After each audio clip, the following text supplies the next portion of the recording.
That man was clearly using his power for the first time, yet he managed to shock even the one praised as the most hopeful candidate to become a holy knight. Because human civilization had long been annihilated and he was seen as an inferior race possessing no beastification power for the last 100,005 years. Due to prolonged environmental pollution, the Earth gave birth to mutated monsters known as the Fallen, who possess such incredible regenerative abilities that even a nuclear one, couldn't completely destroy them. That's why humanity was forced to continuously conduct experiments on living subjects to find a way to counterattack. In the end, they found the answer, but it was all too late. Because by then there were almost no survivors left in the world. With a cold voice he spoke, "Finally found you." In just a moment, Jin quickly dropped down from the sky. The scene changes to a desolate remote place where a young man is running in fear, letting out a loud cry. As he ran, he panted heavily and shouted, "Is anyone there? Are there any other survivors?" In his current situation, the young man could only weep helplessly. Just then, a massive, grotesquely shaped monster appeared right in front of him. Not just one, but two of them. The young man was surrounded as they slowly closed in on him. It terrified him beyond measure. "Help me!" the young man screamed in desperation. "Can anyone hear me? Anyone at all? Please come and help those things that ruined this world, that turned it to ash. Please make them pay for what they've done right at that moment." Several rays of light suddenly appeared in the sky. A second later, Jin appeared. With his power, he easily slayed one of the monsters to the complete shock and bewilderment of the young man before him. While the young man was still trying to process what was happening, Jin spoke. "I am truly sorry for arriving so late." Seeing him radiating such a powerful energy, the young man asked with curiosity, Who are you?" Jin, with his jade-green eyes, remained silent for a long moment, not answering. This caused the young man to suddenly tremble. With a faint smile blooming on his lips, he choked out, "Ah, that's right. At long last, we can finally take our world back." "Right?" His voice echoed through the silent emptiness, as faint as a breeze brushing across water. Jin replied coolly, "Yes, that's right, so please rest in peace now." The young man forced a smile, his eyes vacant, and said, "Thank you so much. Thank you." And just like that, he passed away right in front of Jin. A soft, faint sound was heard right after. At this, Jin's expression suddenly darkened his brows, furrowing in helplessness. Just then a voice suddenly called out from somewhere, "Jin, you're a little too late." As soon as he saw this person before him, Jin coolly turned his head to look, then called out, "Kagura!" Kagura adjusted his glasses slightly and replied, he was likely the last survivor in this land. "Just give up, Jin. You need to face this grim reality." At Kagura's words, Jin could only lower his head, unable to respond, seizing the moment. Kagura stated with conviction, "The human race is truly extinct. They were born from prolonged environmental pollution, those disgusting mutated monsters and all the fallen. They possess a level of physical regeneration that is unthinkable. Not even nuclear weapons could wipe them out. However, we never intended to give up. By continuously conducting experiments on human bodies, we finally found a tool to fight back. But now there's no one left for us to save." "Right." As he lamented, Kagura sighed helplessly. He watched the last person on Earth disappear, his voice echoing, "We really were too late." Jin tried to argue back, "There's still something worth protecting." Hearing this, Kagura was incredibly doubtful. "Do you really believe there are still survivors out there?" Jin brushed past him like a gentle breeze, replying softly, "Not exactly." With a smile on his lips, Jin stated firmly, "But in the future, the nanomachines you worked so hard to create, they also have the ability to heal the environment." "Right," Kagura replied, "that's right." Upon hearing this, Jin continued his analysis. "That nano-army not only neutralizes the regenerative abilities of the Fallen, but it also activates the process of restoring this planet. And then one day, this planet will reclaim its former beauty. And at that exact moment, a new civilization will surely blossom just as humanity once did." After listening to Jin for a while, Kagura couldn't help but find it hard to believe. "That sounds like some faraway fairy tale." Jin calmly explained, "For me, that is enough. Perhaps just that tiny glimmer of hope is more than enough." In Jin's thoughts, the power I now hold may become necessary in the future. Model, trusting in those two words, perhaps. Maybe that's the very key to saving the entire future. After watching Jin in the experiment chamber for a while, Kagura turned and left with the faint glimmer of hope she had left. Just being able to pass that chance on to the next generation is enough. Just then a voice suddenly echoed from somewhere. Hibernation system activated. 0. While monsters were scattered all over the earth, the system's voice grew louder and louder.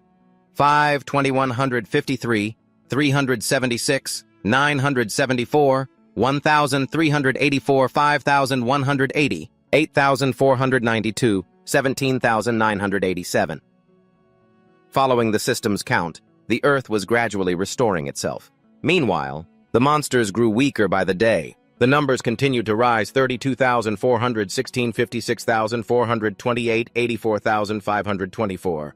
And so the sun rose high as life began to sprout as birds soared through the vast sky. It was the dawn of the monsters' decline. 184,236, 246,578, 306,938, 562,487, 847,527. As the numbers increased, the earth gradually became lush again.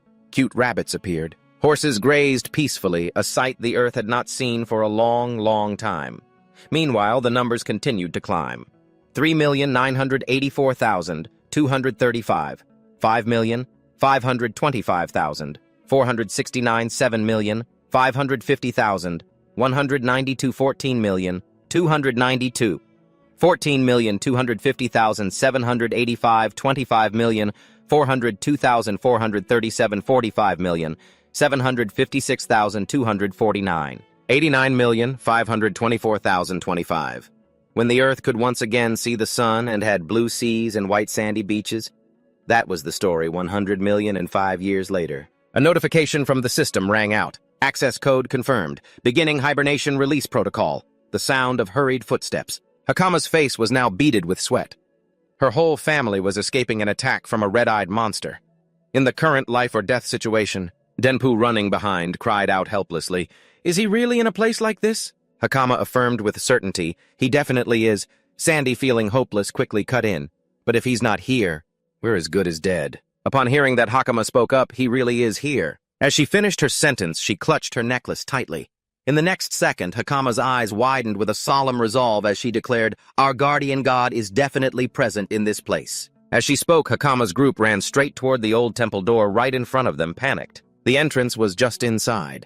As soon as they saw there was no way out, Denpu announced in despair, "Look, it's a dead end ahead." Upon hearing this, even Hakama's face fell too panicked to speak. Meanwhile, the giant, ferocious monster had caught up to them.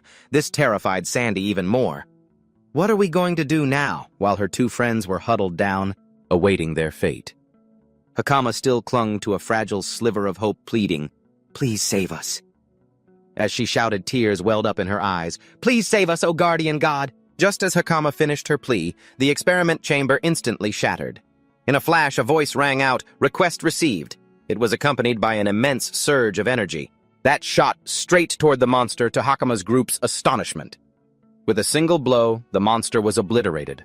Hakama and her friends couldn't help but be startled by what had just happened. Meanwhile, an unfamiliar voice from afar continued to echo, "I told you that faith was well worth it, didn't I?" A figure gradually emerged from the experiment chamber. That person was none other than Jin. He had been in hibernation for 100,000,005 years, waiting for the day he would return. With a smile on his face, Jin declared confidently, "Believe in the infinite possibilities of the future." Opening the storage box, Jin remarked, "This storage box that Kagura made is truly incredible. My clothes are still in the same condition as they were originally." As he looked at the computer screen, his expression filled with disbelief. However, is this really the world 100,000,005 years later? Most of the stored data has been severely corrupted. It's a miracle this shelter has managed to last until now. Perhaps it's all thanks to the presence of the nanoparticles in the air. The syringe on the table is the nanoparticle injection device. Holding the small box in his hand, Jin thought pensively, "I really want to find out what happened to this Earth. But Kagura only left me this one message cube." Well, before we get to that, as he thought this, Jin, still completely naked, turned and asked Hakama's group, "Could you all tell me about the current situation?" "Oh, how rude of me. It seems I've been naked for the past 100,000,005 years. The more he spoke, the more Hakama's group gaped at him in disbelief. Jin gently put his gloves back on, then continued, "Well, it's about time. I should have a more presentable appearance, shouldn't I? As soon as he said that Jin was clad in the exact same clothes as 100,000,005 years prior, the secret door unopened for countless centuries was finally greeted by sunlight. Jin's group slowly walked out. As he saw the scene before him, Jin's face was filled with utter shock and astonishment. Looking at the lush green landscape with its rolling mountains and long-stretching canals, Jin couldn't believe his eyes. So this is the world after a long 100,000,005 years. There's not a single trace left of the era I knew. Seeing his bewildered state, Hakama standing beside him immediately tugged on his sleeve and called out, "Sir Guardian God, please this way. Please stick close to us." As she finished, the little girl pointed towards the group with Denpu walking ahead. Seeing this, Jin immediately became watchful, unable to shake his suspicion of the people before him. Are they human? Impossible. Humanity should have gone extinct in the previous era. Could it be that they evolved to have a human-like form during that long, long time? The more he thought, the more he analyzed the forms of Denpu and Sandy. Meanwhile, as Hakama stared at Jin with a confused expression, he was still lost in his own train of thought. It's very likely they've been affected by nanomachines. The fact that they still use the same language from 100,000,005 years ago is the clearest proof. As the thought concluded, Jin smiled and introduced himself. I haven't had a chance to introduce myself yet. My name is Jin Shido. You can just call me Jin." Hearing this, Hakama replied, "My name is Hakama. You can call me Hakama, sir." Not far away, Denpu and Sandy quickly chimed in, "And I'm Denpu. I'm Sandy." After hearing them all, Jin couldn't help but wonder, "So what now? What do you all need my help with?" Pulling him along, Hakama explained, "We're almost there. We hope that you can destroy the invader out there." This filled Jin with questions. "An invader?" While the two of them were talking, Sandy's face suddenly turned pale. The boy, scared and trembling, screamed loudly. The moment they saw the village engulfed in smoke and flames, Sandy and Denpu were utterly stunned. "Our village!" As the words left his lips, Sandy could no longer contain his emotions. He ran straight ahead, crying, "Dad, Mom!" Hakama, standing behind, quickly tried to stop him. "Wait! Don't run so fast!" In this situation, Jin just stood there silently observing everything. Everything seemed to be just as he had predicted. Wooden fences, rows of houses also built from wood. It seems their level of civilization hasn't progressed much. As the thought crossed his mind, Jin followed Hakama's group deeper into the burning village. The moment she saw the scene before her, Hakama's face went pale. In an instant, the little girl screamed, "Grandma!" Her grandmother, who was also the village chief, was in a direct confrontation with a massive monster. As soon as she saw Hakama, she warned her worriedly, "Hakama, is that you? Why have you come back at a time like this?" Staring at the monster before him, Jin coolly thought to himself, so that's the invader everyone was talking about. It looks just like a fallen one. Could it be that in this era, they call them invaders? The village chief, helpless at this point, pleaded, "Get out of this area now." Hakama, of course, paid her no mind. Unleashing her own power, the girl declared firmly, "I'm not going anywhere. I'm staying to help you." The moment he saw the energy flowing through the girl, Jin was slightly startled, thinking to himself, "This reaction. It's time for me to verify my theory." As the thought ended, he swiftly rushed forward. With a single blow, Jin easily sent the monster flying. As he held the village chief in his arms, Jin politely offered, "Allow me to intervene for a moment." In that instant, Hakama seized the opportunity to charge forward. As he saw the girl using her power to attack the monster, Jin praised her aloud, "Excellent, go for it." Hakama gathered power in the palm of her hand, then struck directly at the monster. The force exploded, causing it to stumble back a few steps in pain. Only when he saw the monster's corpse lying on the ground could Jin confirm with certainty in his mind, it really is the regeneration inhibiting mechanism from the microparticles, the fallen one's cells, and show no signs of recovery. Did that girl manage to control the nanomachines in the atmosphere? Normally only those with a compatible physiology can do that. But as he thought this, he wondered aloud, that fireball? Can everyone in this era do that? At his question, the village chief couldn't help but feel a bit suspicious. This era? What do you mean? Nevertheless, she still answered Jin's question. No, only a small number of people have that ability. They are the ones who possess divine power. Including myself, there are only 4 such people in this village. This took Jin by surprise. Divine power. The next second, he was again lost in thought. So that's what they call the energy to control nanomachines. Just then, Hakama suddenly ran towards the village chief. She asked with a face full of worry, "Grandma, where is everyone else in the village?" The village chief calmly replied that she had already evacuated them all. But more importantly, why on earth did you children come back here? The moment she said that, her brows furrowed in despair. This village is finished. The monster from before was actually just a newborn hatchling. We're completely helpless against the real adults. Before long, a swarm of those creatures will pour in and wipe out this entire village. Just as her lament faded, another voice rang out. Grandma, could you try being a little less cowardly? Seeing the person who had spoken, the village chief called out, Shax. Meanwhile, Shax spoke nonchalantly. The invaders are nothing special. I'll tear every last one of them to shreds. The village chief asked anxiously, Shax, where have the villagers been taken? Shax replied, I personally led all of them to the shelter. Hakama gently ran over, softly, calling out, Father. Seeing his daughter, Hakama's father smiled and asked, Hakama, I was worried sick when I didn't see you at the shelter. Where on earth have you been? Hakama answered clearly, I went to the sealed door. At the little girl's reply, the village chief was, of course, utterly horrified. Hakama, you have some nerve! How dare you enter that forbidden land? Hakama, frightened and flustered, replied, Grandmother once told me that our village's guardian deity is sleeping behind that door, and if the village were to fall into peril, he would surely appear to save us. The moment she heard this, the village chief immediately followed Hakama's gaze to Jin, looking at him with curiosity. Is this him? He doesn't have the air of a god at all. Besides, cutting off her train of thought, Shax suddenly scoffed mockingly. Give me a break. This lowly species is supposed to be a guardian deity. Stop spouting such nonsense in front of me. Upon hearing these words, Jin frowned in annoyance and retorted, Lowly species. Sandy tried to approach Shax to explain, Brother, this person really is our guardian deity. The more he listened, the more confused Shax became. What I was wondering where you went. Turns out you were with Hakama. As soon as he finished speaking, Shax walked right up to Jin and sized him up with a contemptuous tone. Look at his ears.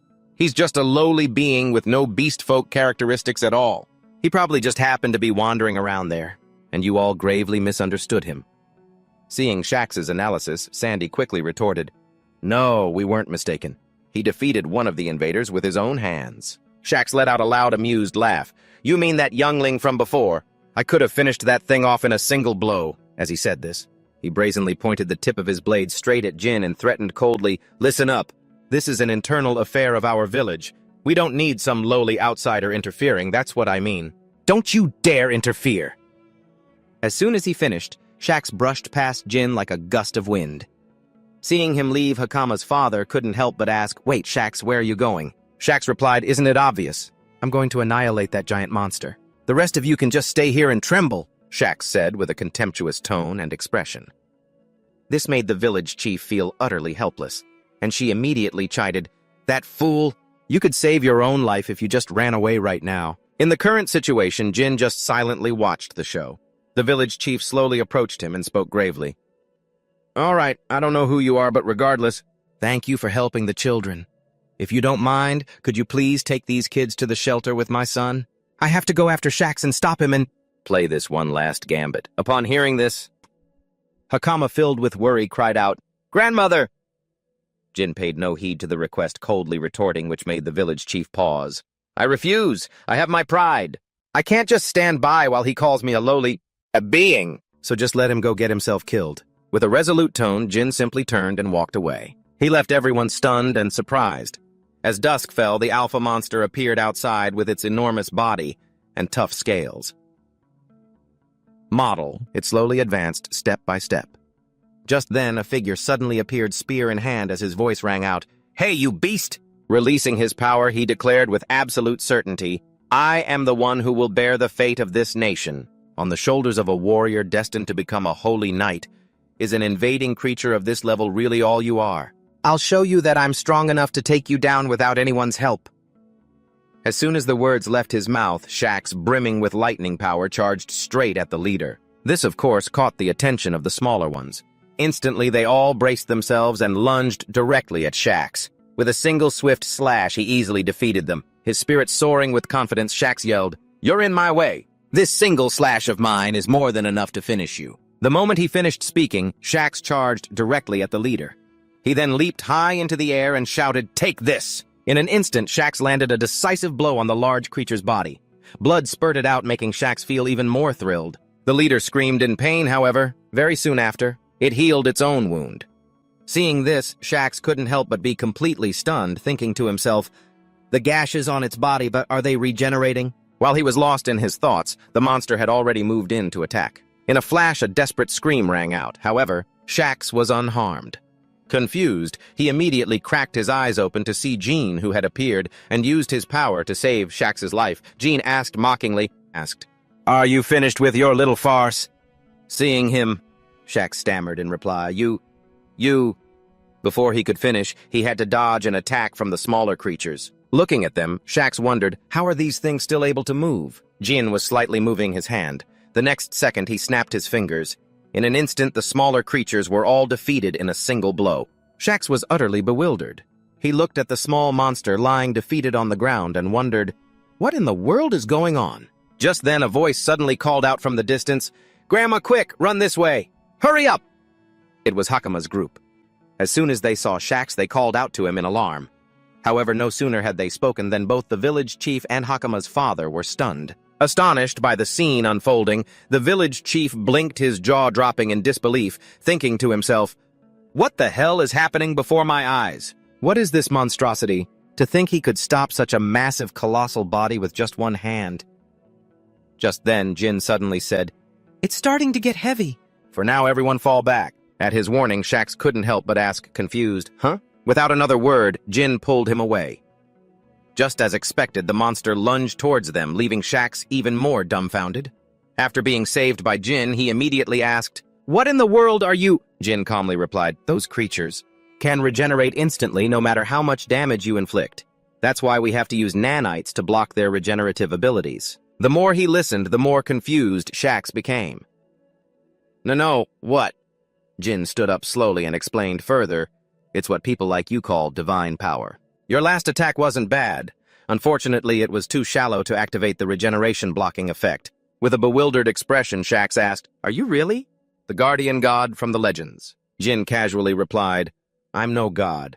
However, there's one thing I need to make clear to you. You claimed this was a private matter for this village." "Right," Shax stammered in agreement. "That's right, that's why I—" Before he could finish, Jin cut him off. "You're gravely mistaken. In reality, this is my own personal problem." Just then, the monster, having quickly returned to its full vitality, charged straight at him. With his agile body, Jin easily dodged every blow, meticulously observing it as he calculated his next move. "First, I'll lock down all of its movements." As soon as the thought crossed his mind, he flicked his hand, detonating a small tendril. In an instant, it spread out across the monster's entire body. This caused it to cry out in extreme pain. While Shax stood there, jaw agape at the sight, Jin continued to speak. "These abominations are monsters, born from our own foolishness. For that very reason, and I, a survivor from the era of 100,000,005 years ago, must take responsibility for ending this mess with my own hands." The moment he finished speaking, Jin gathered lightning in his hands, preparing to attack. This made Sasha even more incredulous and doubtful. "I don't completely understand what you're saying." "But can you really do it?" Jin affirmed with absolute certainty. "Of course I can, because I am a product born from human civilization, carrying the bloody history of endless days filled with brutality and tragic sorrow. The last surviving human being, and also..." At that moment, Jin unleashed his immense power toward the monster, causing the water around it to surge violently. The monster opened its gigantic mouth. Then it took the full force of Jin's attack. A horrifying scene unfolded immediately after. With a single move, he had easily eliminated the monster. The situation, of course, left Hakama's group utterly stunned. Everyone stared wide-eyed and open-mouthed in astonishment. Hakama even broke into a wide, excited grin. Jin's immense power, far beyond the imagination of ordinary people, shot straight through the Earth's atmosphere. After his attack, the monster was finally defeated. Sasha was scared out of his wits, his face drenched in sweat with unbelievable panic, while Jin remained perfectly calm, the ultimate scientific weapon. As he finished his sentence, a faint smile appeared on his lips. Not far from where Jin was, a light rustling sound suddenly emerged. The girl hiding in the bushes had witnessed everything, her heart filled with shock and amazement. She had originally come here to investigate the invading creature that had recently appeared in the area near the village of Kodama. And yet she had just witnessed an unbelievable sight. What in the world was that power? Not even the captain of the Royal Knights in the capital could do something like that. This is extremely serious. I have to get back to the capital at once to report this entire incident to the guildmaster. As her thoughts concluded, the girl with the magnifying glass beamed with excitement. As night fell in a corner of the forest, a voice echoed out, "Can you hear me, Jin, if you are listening to these words? Then it probably means that I no longer exist in this world." Kagura let out a smug laugh. I've always wanted to say a classic movie-like line like that. So, what does the future world look like through your eyes now? The global environment must have improved a lot, right? However, one problem still remains. Jin repeated with suspicion. A problem. Kagura didn't beat around the bush. I'll get straight to the point. Even if the ecosystem recovers, the corrupted have not been completely eradicated. Jin's eyes narrowed slightly. At that moment, Kagura became aware of something. I started noticing something was wrong about a millennium after you began your hibernation. I myself had to undergo periodic hibernation to be able to directly observe the changes in the world. Thanks to the rebirth of the natural environment, the number of the corrupted decreased significantly. As the satellite widened its view of the red dot, it captured a clear image of a bizarre figure and a dark horse. That person was overflowing with killing intent. He quickly detected the surveillance and the screen went black. Kagura grew worried. Along with the changes in natural conditions, evolved variants of the corrupted will have begun to appear. I'm not sure in what direction they will evolve, but they will certainly become an immeasurable threat. All I could do at that time was prepare the newly born life forms with enough capability to fight back against those monsters, even if it's just a little bit, and at the same time leave behind a backup source of power just for you. At this, Jin subconsciously put his hand in his pocket. Power. He held the syringe, unable to hide his suspicion. You mean this thing right in front of me? Kagura's voice continued. Once you activate it, the nanomachines will automatically guide you on how to operate them through the process of body enhancement. You are the only individual who is perfectly compatible with the nanomachines and can wield this power. After injecting it, the object in Jin's hand vanished, leaving him a bit taken aback. Suddenly, a dagger appeared in the palm of his hand. Jin began to realize. So this is the ability to create matter, and by reconfiguring the structure of nanomaterials. This thing is really useful. Kagura added proudly, I have hidden similar upgrade power sources in secret research facilities scattered across the planet. I didn't leave them in one place. As a precaution. If they were to fall into the hands of the corrupted, it would prevent them from all being destroyed at once, and also because I wanted you to personally go and explore the vast world out there. Kagura spoke honestly. I can't predict the level of danger the corrupted will pose in the distant future. However, compared to the ruined world of the past, things must be much better now. Nearby Agos reined in his horse when he heard a strange sound. That's the sound of hurried footsteps. The footsteps belonged to that brown-haired girl. Thanks to the peace and quiet, the town was already fast asleep. Here and there, the faint light of candles could be seen from those still reading. Kagura smiled reassuringly at Jin. For now, let's just enjoy this new world, okay? Just then the screen flickered, revealing an elderly figure. I won't be able to be by your side to witness that with you. Jin couldn't hide the shock in his eyes. The old Kagura left one last message. It's all up to you now. Jin. The box returned to its original shape as Jin fell silent. I understand now. Just then, two small figures ran up to him. Lord Guardian, Hakama exclaimed, overjoyed to see him. So this is where you were. Denpu, looking exhausted, told Jin, everyone's been frantically looking for you. The two of them clung to his arm, pleading, please, you have to come back now. The party can't possibly start without the guest of honor. Suddenly, Jin tensed up. The thing that had just caught his eye was hanging around Hakama's neck. Is that the access key to the research institute? Letting himself be dragged along, Jin asked the little girl. Hakama, where did you get that pendant? Hakama touched the key, looking puzzled. This, the little girl answered honestly. My clan received it from a great sage a very, very long time ago. It's a protective charm that's been passed down for many generations. They say that if the village is ever in grave danger, this will lead the guardian deity to us, to protect us. Jin smiled gently upon learning this new information. So that's how it is. No wonder she was able to get inside. It seems I owe them a pretty big favor. In the village, a bonfire was burning as everyone gathered cheerfully. They all looked up when they heard excited shouts, This way! Hurry up! Everyone had the same question on their minds. Is that really the guardian deity from the legends? They looked Jin up and down, sizing him up. Are you kidding me? No matter how you look at him, he's just some lowlife. That person kept on taunting that scrawny guy. I really took down that monster. Dewey quickly spotted the group. Without a second thought, Sack landed a punch right in the loudmouth's face at that moment. "What would you know? You were too busy running for your lives." Sandy worriedly asked him, "Are you all right, sir?" "My sincerest apologies for that disrespect," Sack yelled. "Our god, our guardian deity, is truly magnificent." Even Hakama was surprised. Talk about a 180-degree turn in attitude. Denpu sighed in relief. "It's like he's a completely different person from this afternoon." The village chief came forward from behind, smiling cheerfully. "Ah, so this is where you were." Jin greeted her politely. "Village chief." She carefully addressed him. "Allow me on behalf of the villagers to say this one more time. We offer you our deepest gratitude." The man beside her was also immensely grateful. "If you hadn't appeared when you did, this entire village would have been completely wiped out. We truly want to repay you for this kindness." Jin just gave a small smile. "Please don't worry about it." The man still wanted to express his thanks. But Jin spoke plainly. "If you really insist, I don't need any material goods. What I need right now is information. I want to know in detail about the current state of this world." He was stunned for a few seconds by this strange request. "The state of the entire world, you say?" The village chief made a suggestion to Jin. "If that's the case, then it would be best for you to take a trip to the imperial capital." The name was rather unfamiliar to Jin. The imperial capital. The chief explained to him, "It is where the king who rules this kingdom of Cormosia resides. People from all over the land gather there, so they are sure to be well informed about news from the outside world. We, the people of Kodama village, also travel there often for trade. Our specialty woodworm silk." The village chief nodded, encouraging Jin. "The road ahead is long and fraught with danger, but I believe that with the power of a guardian deity, it won't be a problem." However, for Jin, there was one difficulty. "But I don't know the way." She patted the little girl's head beside her and assigned her the task. "Please let little Hakama accompany you as your guide.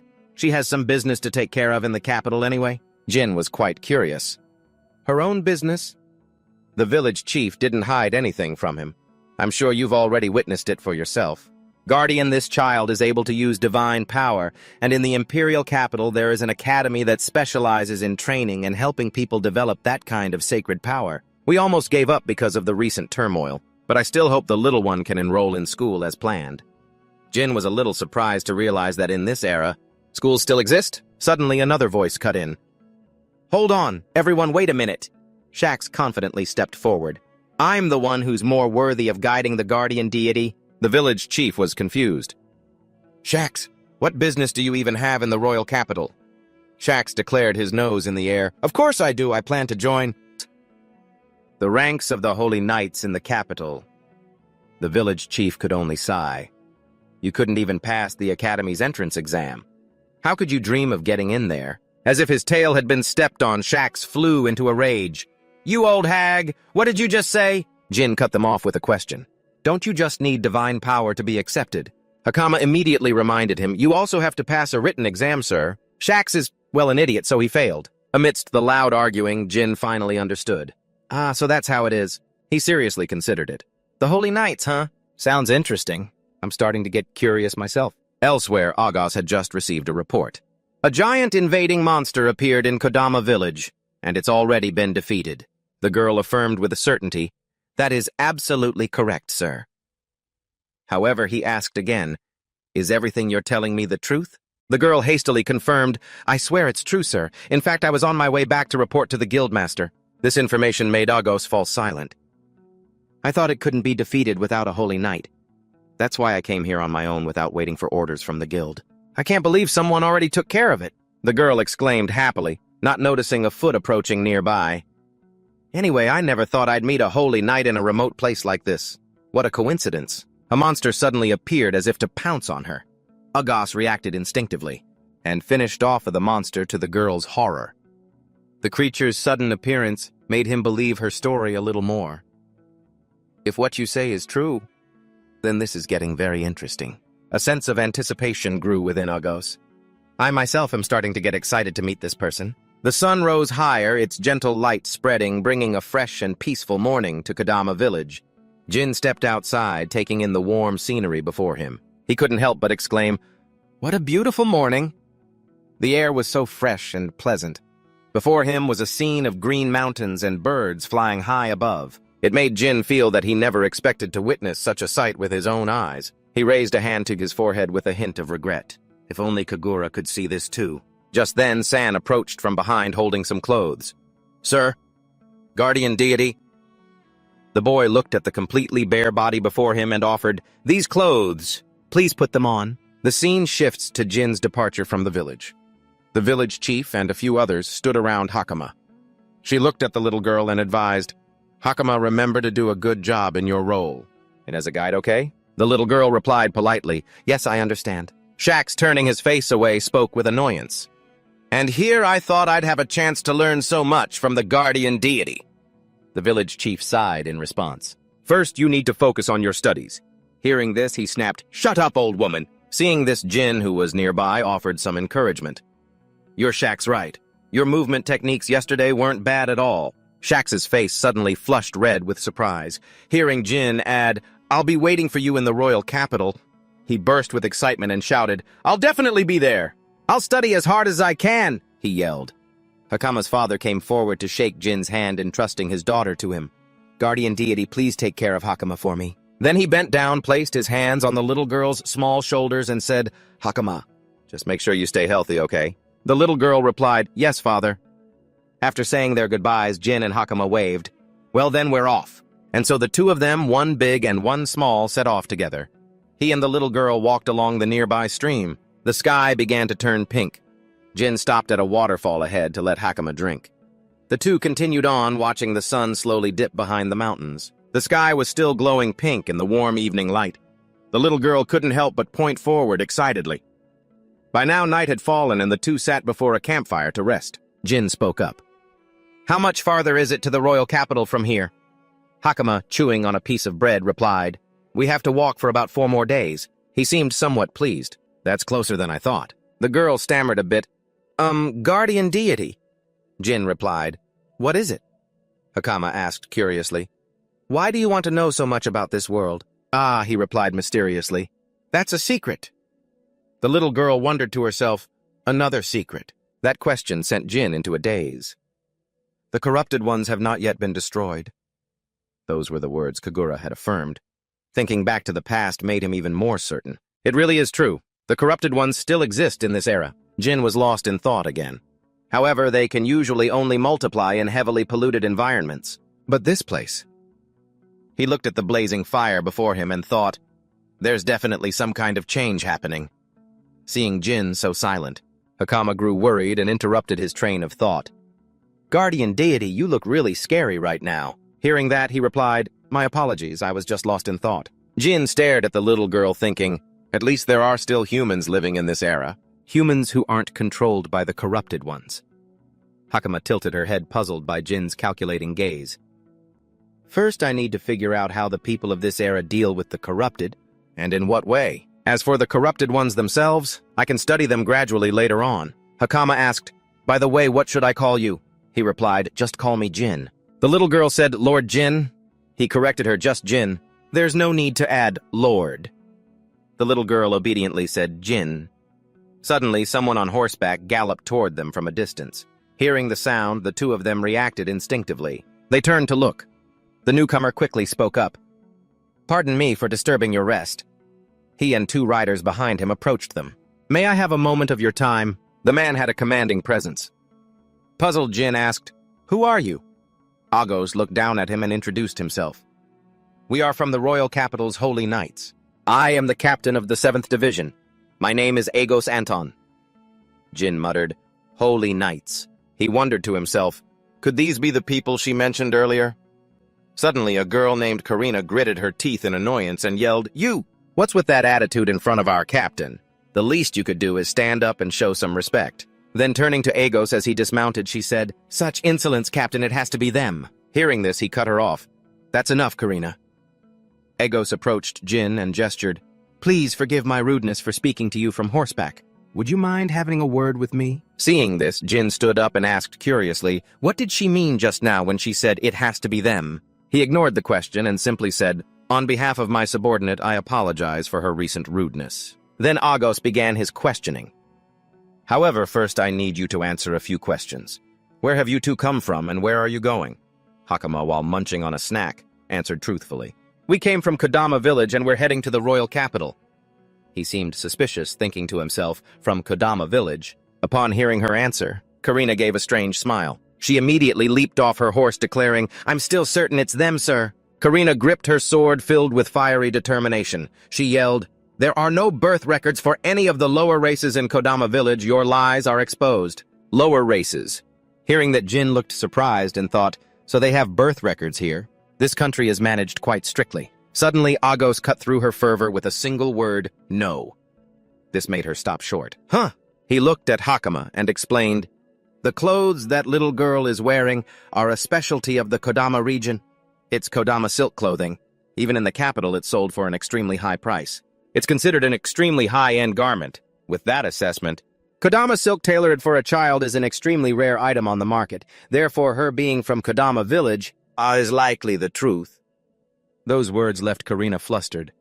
"But—" Suddenly, he drew his sword, pointing it directly at Jin. "However," he declared, "you are another matter entirely." Agos glanced at Jin's attire. "Those clothes you're wearing, they're bizarre. What country are they from?" He explained the situation. "There has been a string of robberies on the road from Kodama village to the royal capital, carried out by a gang of bandits who use children to steal goods." Agos's gaze was intense as he stated his theory. "It's a situation very similar to yours right now. They usually operate by pretending to be innocent." Hearing that, Hakama panicked and shouted, "It wasn't us!" He replied coldly, "We'll be the ones to decide that." The girl gritted her teeth. Looking anxious, Hakama seemed to make up her mind and began to unleash her divine power. August, as if sensing her intent, frowned as he caused several swords to glow. They appeared around Hakama and he yelled, "Don't you dare try anything here!" The girl frowned, struggling with her current situation. August was somewhat surprised and remarked, "I never expected you to possess divine power. You seem to have quite a bit of potential." Jin silently observed Hakama's situation, thinking to himself, "So this is a holy night." Seeing the intimidating aura he projected, Jin had to admit it. "I see. He really is strong." August, with the same attitude, questioned Jin, "Answer me now. Where are you from, depending on your testimony?" Well, he threatened, "It will determine whether or not I strike your head from your shoulders right here on this spot." Jin remained silent, his expression slowly changing at the man's unpleasant words. August pointed the tip of his sword at Jin and demanded, "Answer me! Where did you really come from?" "What you are about to say." He narrowed his eyes, staring intently at him, never letting his guard down. "We'll decide whether you keep your head or not." Despite the threat, Jin was unmoved, maintaining his silence. His face darkened, his gaze as sharp as a blade. August's presence was no less imposing, his eyes fixed firmly on his opponent. Faced with his persistence, Jin could only sigh in resignation. "I'm from Kodama village." The moment she heard this name, Karina, standing behind August, immediately flared up. "What? That's clearly a lie." Ignoring the girl's suspicion, he accepted Jin's words and sheathed his sword at his side. "I see." This left the girl confused. "Wait, Captain." August turned to Hakama, who was standing before him, to verify the information. "You're not lying, are you?" The girl affirmed it with certainty. "Jin really is the guardian deity of our Kodama village." He was a little startled to hear this. A guardian deity, but he didn't press further. "So that's how it is." Seeing August preparing to leave, Jin was a bit surprised. "Are your questions finished?" "Yes." He jumped onto his horse, looking apologetic. "I still have matters to attend to. I hope you two can forgive my rudeness just now." But Karina wasn't ready to let Jin go, yelling, "Oh, Captain!" Ignoring her shouting, August asked Jin, "Are you two also heading towards the capital?" "Yes, we are." "I see. Well then, we will surely cross paths again." He expressed his goodwill, offering to help. "In the future, if you run into any trouble, just come find me. Consider it an apology for today's incident." Karina yelled again, "Captain!" August spurred his horse to leave. "Well then, I'll take my leave and not bother you two any longer." The girl was dumbfounded and confused by his actions. "What is this? Are you serious, sir?" The girl called after him, "Captain, wait for me." Jin watched the two of them leave and could only give a wry smile.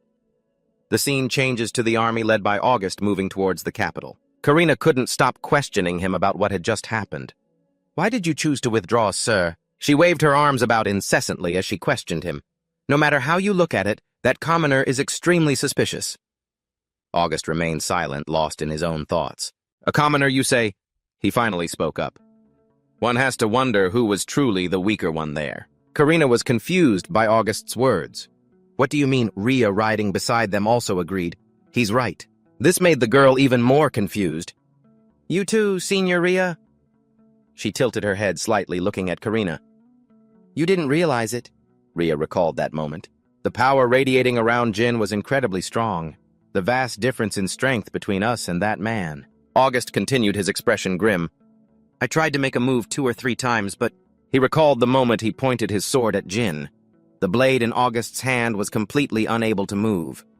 Meanwhile, Jin just casually put his hands in his pockets, using his power to stop the sword. The battle's outcome was decided before it could even begin. He had already countered before I could even flinch. Dia looked worriedly at August. Captain, sir, did you use your holy power? Yes, I did. His admission startled Karina. I couldn't even activate it. At that moment, August had intended to use the same trick on him as he had on Hakama.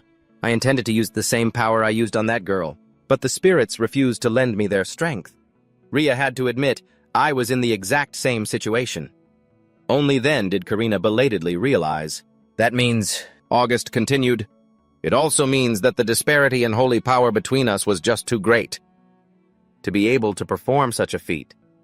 His expression darkened. Realizing the gravity of the situation, he continued, in fact, in this entire order of knights, perhaps only the Grand Commander would be strong enough to match him. Karina and Dia were both startled to hear this. The girl gritted her teeth, blaming herself. I didn't sense anything at all. August was completely understanding. That's simply because that man is an anomaly.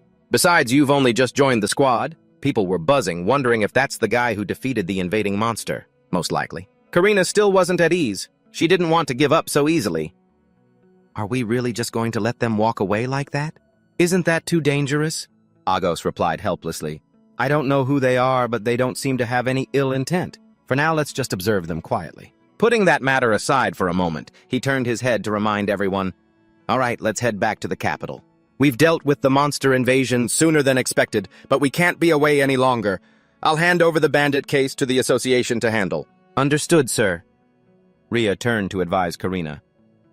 After what happened today, you should focus more on training your character rather than just your strength. Walking ahead, Agos was lost in thought. The guardian deity of Kodama village. While he was thinking, his troops had already approached the capital. If that person becomes our ally. Agos wanted to seize this opportunity. They could be the key to solving the most difficult problem this kingdom is facing. The scene changes. Jin and Hakama are also marching towards the capital. He remarked, yesterday was quite an interesting encounter. He wondered if all the knights in the capital possessed such formidable strength. The little girl denied it. No, they're a special case. Hakama could recognize them immediately. Holy Knights. They're an elite group carefully selected from the best of the Knight Order. And those two are among the most outstanding in that elite corps. She couldn't stop praising their strength. Their speed at summoning spirits. No, I should say their spirit arts are on a completely different level. Jin was a little confused. Spirit arts. Hakama explained, it's the art of summoning spirits from the elements and borrowing their power. He nodded.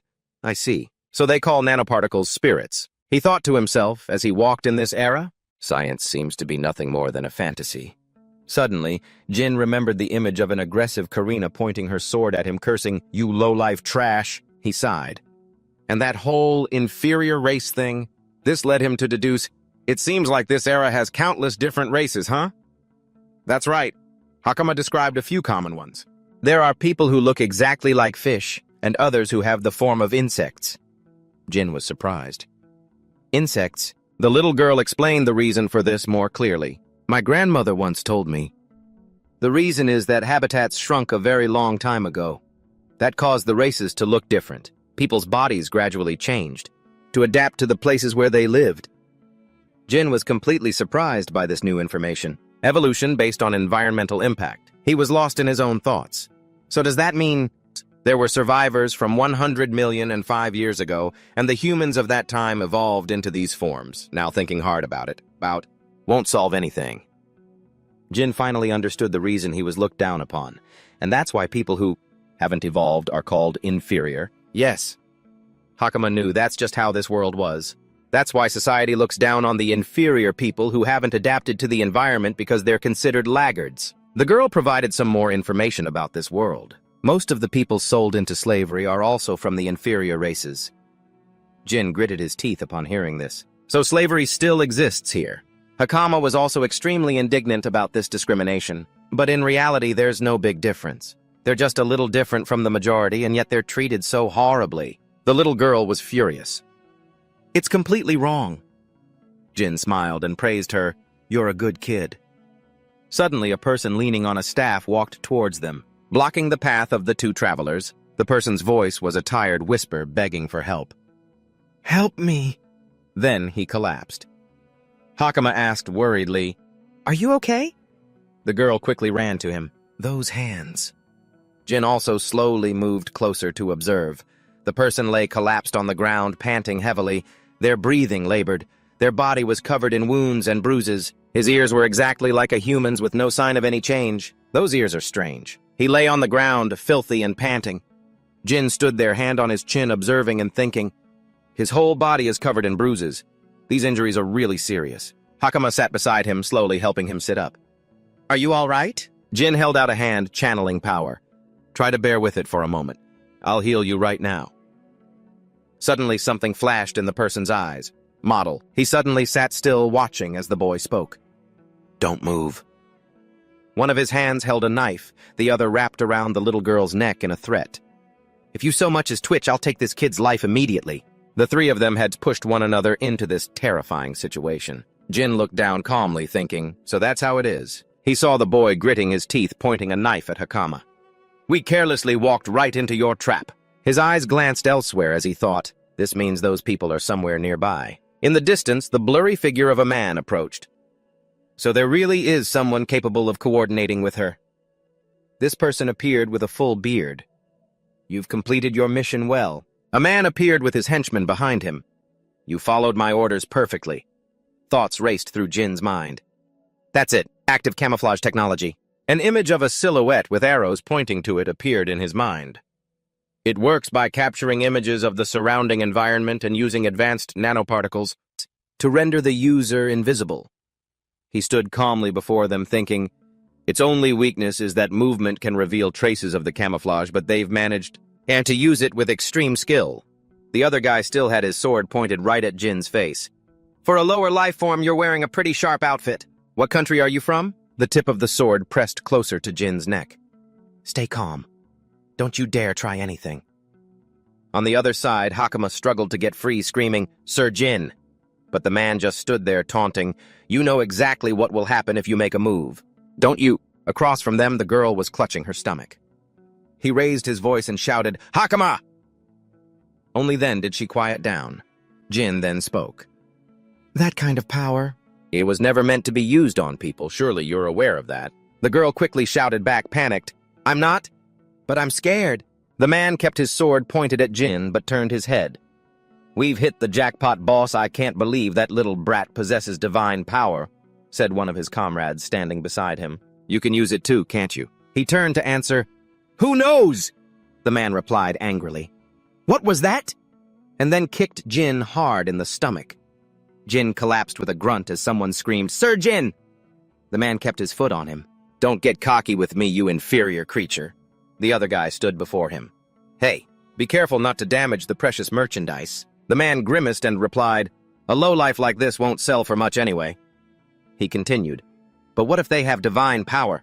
There's no way a bunch of lowly wretches could possess such an ability. Over there, Hakama thought, these men. Her face was filled with fear as she thought, they must be the bandits the Holy Knight mentioned, the human traffickers. That guy was slowly walking towards her, power glowing in his hand. All right, now time for a little nap. A thought crossed this girl's mind. If we just let ourselves get captured like this, the hand brimming with power drew closer to Hakama's face, causing her to shrink back in fear. We'll both be sold into slavery. The dark atmosphere slowly faded. Jin was right in front of her, calling out, Hakama, wake up! Hey, Hakama! The girl slowly responded, Sir Jin. Then she sat up with a start, terrified. His muscular frame was sitting beside her. Are you hurt anywhere? The girl turned to him. I'm fine. More importantly, it turned out they were in iron cages, and outside there were many other victims. Where are we being held? Then Jin turned his face away. This is the hideout of the ones who attacked us. He looked out at the victims in the other cages. It seems like everyone else they've captured is being held here too. Some of the people in there were just skin and bones. A poor green-haired girl was clutching her frail body. The two of them sat in their cage, filled with worry. Hakama then looked at him. "But why are you naked, sir?" Jin lowered his head and closed his eyes. "They stripped me of my clothes. They must have found them too strange. Luckily, they left me my shorts." The girl sat there stunned. "You don't seem worried about it at all." He looked away. "Well, for most of my previous life, I was naked all the time anyway." The girl looked at him with an innocent expression. "Let's put that aside for a moment. Why didn't you fight back then?" Jin sat there silently listening to her. "With your strength, you could have taken them down easily, Sir Jin." Over on the other side, a soldier had just opened the door, walking in with the boy. "All right, let's get this over with." The two of them turned to look at the boy's dirty form. "So you've been awake this whole time, huh?" Hakama stood up, gripping the iron bars and yelling, "You!" The boy knelt down and passed 2 buns to the girl. "I don't care if you hate me for this." Then he stood up nonchalantly and looked down. "Because I never dared to hope that I'd be forgiven in the first place." Hakama could only grit his teeth, clinging to the iron bars as Jin spoke, grabbing his attention. "It's truly so boring." The boy looked down horrified. Then he responded like a true villain, sitting there and looking up at the sky filled with ambition. They would never waste time wondering whether they're hated or forgiven or anything of the sort. Then he slowly stood up, drawing the gazes of the two of them. "All right then, let's begin." Jin gripped the iron bars of the cage, which terrified the boy. Then he stood in the hole he had so easily destroyed, much to the boy's surprise. Hakama stood behind him, watching as he dusted off his hands. "I've been waiting patiently for you. No one can eavesdrop on our conversation here." The boy replied. "Waiting for me?" The boy's face filled with fear when he heard Jin. "The most important person to you right now. Where are they being held?" The boy leaned down cautiously. How did you know that?" He slowly stepped out, showing his powerful hand. "It was just a guess of mine." The boy was rendered speechless by the power emanating from him. At first, she even managed to fool me, because the bruises on her body were completely real. The boy, surprised, now looked at the bruises as Jin mentioned them. However, even villains wouldn't beat their own comrades, so cruelly just to use them. That's why I saw through the situation early on. The boy was amazed by his insight, realizing she was being threatened by them with violence, forced to follow their demands. Then his hands clasped together, trembling in fear, before he slowly began to speak. "My younger brother, they took him," remembering the painful moment they were torn apart. "And my parents," he shouted with bitterness. "Those bastards brutally murdered them both." His hands clenched his shirt as tears streamed down his face. "So I have to protect my brother's life, no matter the cost." Hakama stood behind Jin, watching him clench his fist as he listened to the boy. "That's the only reason I did it." A terrifying look appeared on Jin's face as he heard of their crimes. "What scum!" The little girl next to him looked up at him. "So did you let the bandits capture you on purpose, just to rescue them?" He replied, "That was part of the plan." But he continued, "Villains are inherently stubborn and persistent. They're no different from stubborn grease stains." Another question arose. Grease stains. A guard was standing by the door. If you miss even one and let them escape, they will multiply and continue to cause more disasters. Those words rang out, making the guard look over in astonishment. That's why if you decide to eliminate them. Then right after that, Jin kicked hard from behind, sending both the door and the guard flying. He grabbed onto the doorframe he had just destroyed, his hand gripping it tightly as he stared with a terrifying face. You have to pull the weeds out by the root, leaving no trace behind. You must wipe them out completely and mercilessly. When it comes to scum like them, I understand them better than anyone. 1 billion years ago, in a bustling, low-class city, a young, grimy Jin appeared looking at a news broadcast about the successful arrest of a drug lord. I was the same way. I always yearned to enact justice. A car stopped behind him as he stood in the street. Footsteps appeared right behind Jin, but I soon realized something. His eyes glanced calmly to the side. A world that still needs justice. 3 menacing thugs were standing there.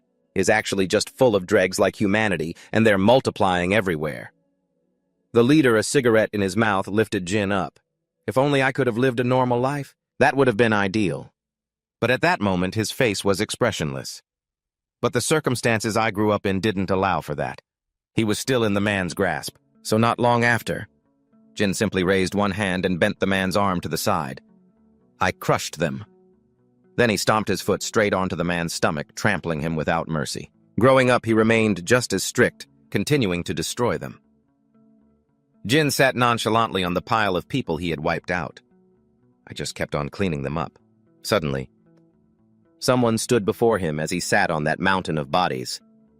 Until one day someone said to me, this made him startle and scowl. Kagura reached out his hand as if to grab him. You were born in the wrong world? Returning to the scene from the last chapter, Jin was dragging a man across the ground. 2 guards stood there, gritting their teeth and backing away, stammering, "Stop it right now." Many other soldiers were already lying strewn across the floor. What in the world do you want? He kept asking as more of his comrades fell around him. How did you even manage to get in this far? Jin gave a terrifying smile right after. He immediately threw a man straight at them. The guard stood there, catching him in stunned horror. Then Jin rushed forward swiftly, launching an attack, but the guard could only stand there and watch in fear. A punch from Jin caved the man's face in as a voice from behind shouted, "You bastard! Who the hell are you?" He sat on the floor on the other side, cradling his comrade in his arms, terrified. The people locked in the iron cages had been freed. Pawaru looked clearly worried. That scream was... She wondered aloud hastily and fearfully, turning to ask, "What kind of person is your companion anyway?" "A god." Hakama turned and answered calmly, "He's a guardian deity." "Yes, a god." The little girl looked up and said confidently, "Just leave it to Sir Jin. He'll take care of everything just fine." The little girl turned to look as they prepared to leave. "For now, just do as Sir Jin said. Get everyone out of here." Pawaru seemed worried, thinking, "Are we really going to make it out of here alive?" She gritted her teeth in hatred as she thought of him. But that bastard, he possesses an immense amount of holy power. There's no way he can win against him with brute force alone. Just then, that guy was on the ground, panicking. "Wait." Jin grabbed another man's head, holding it in front of him. "What is it you're craving, huh? Money, right?" The man laughed. "Was it fear? No." He pointed directly at the boy sitting in the iron cage. "Or perhaps you want a slave?" As he spoke, he looked at the pitiful boy, his younger self. "If that's the case, I'll offer you as many as you like." Jin glanced over without a word, then shoved him straight to the ground. Red syrup splattered out. "Are you done spouting all your nonsense?" The man sat there sweating and thinking, "What in the world is happening?" The man looked at him with terror, thinking, "Why is my divine magic so useless?" Jin took a menacing step closer to him.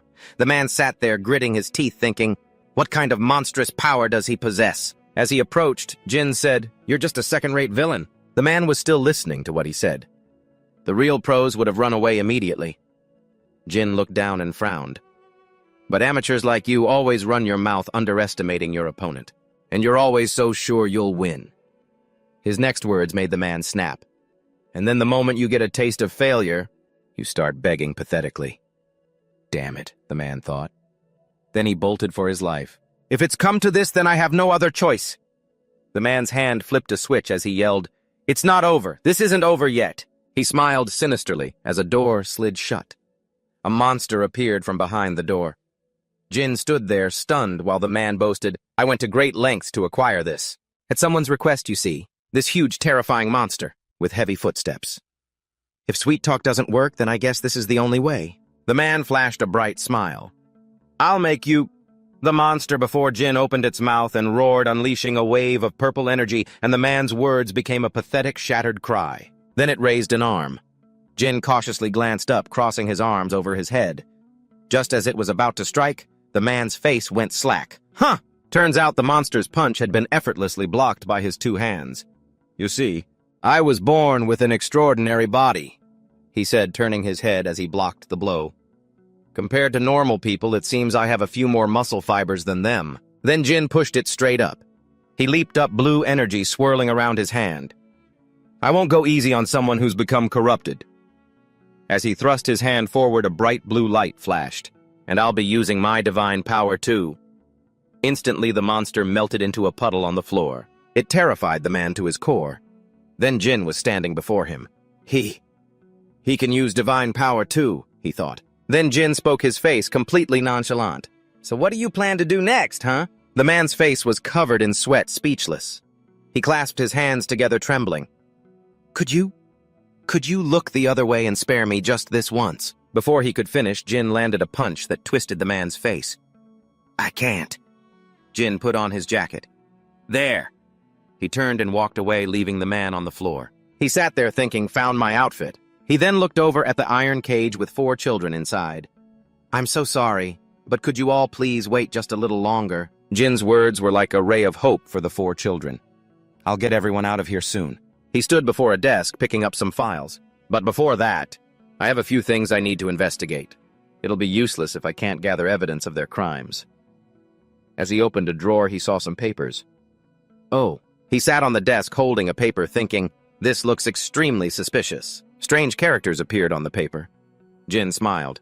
I see. But right after that, his mind filled with question marks as he read these lines. What in the world is this supposed to be about? I can't understand a single word. He stood there looking at the guy slumped on the floor.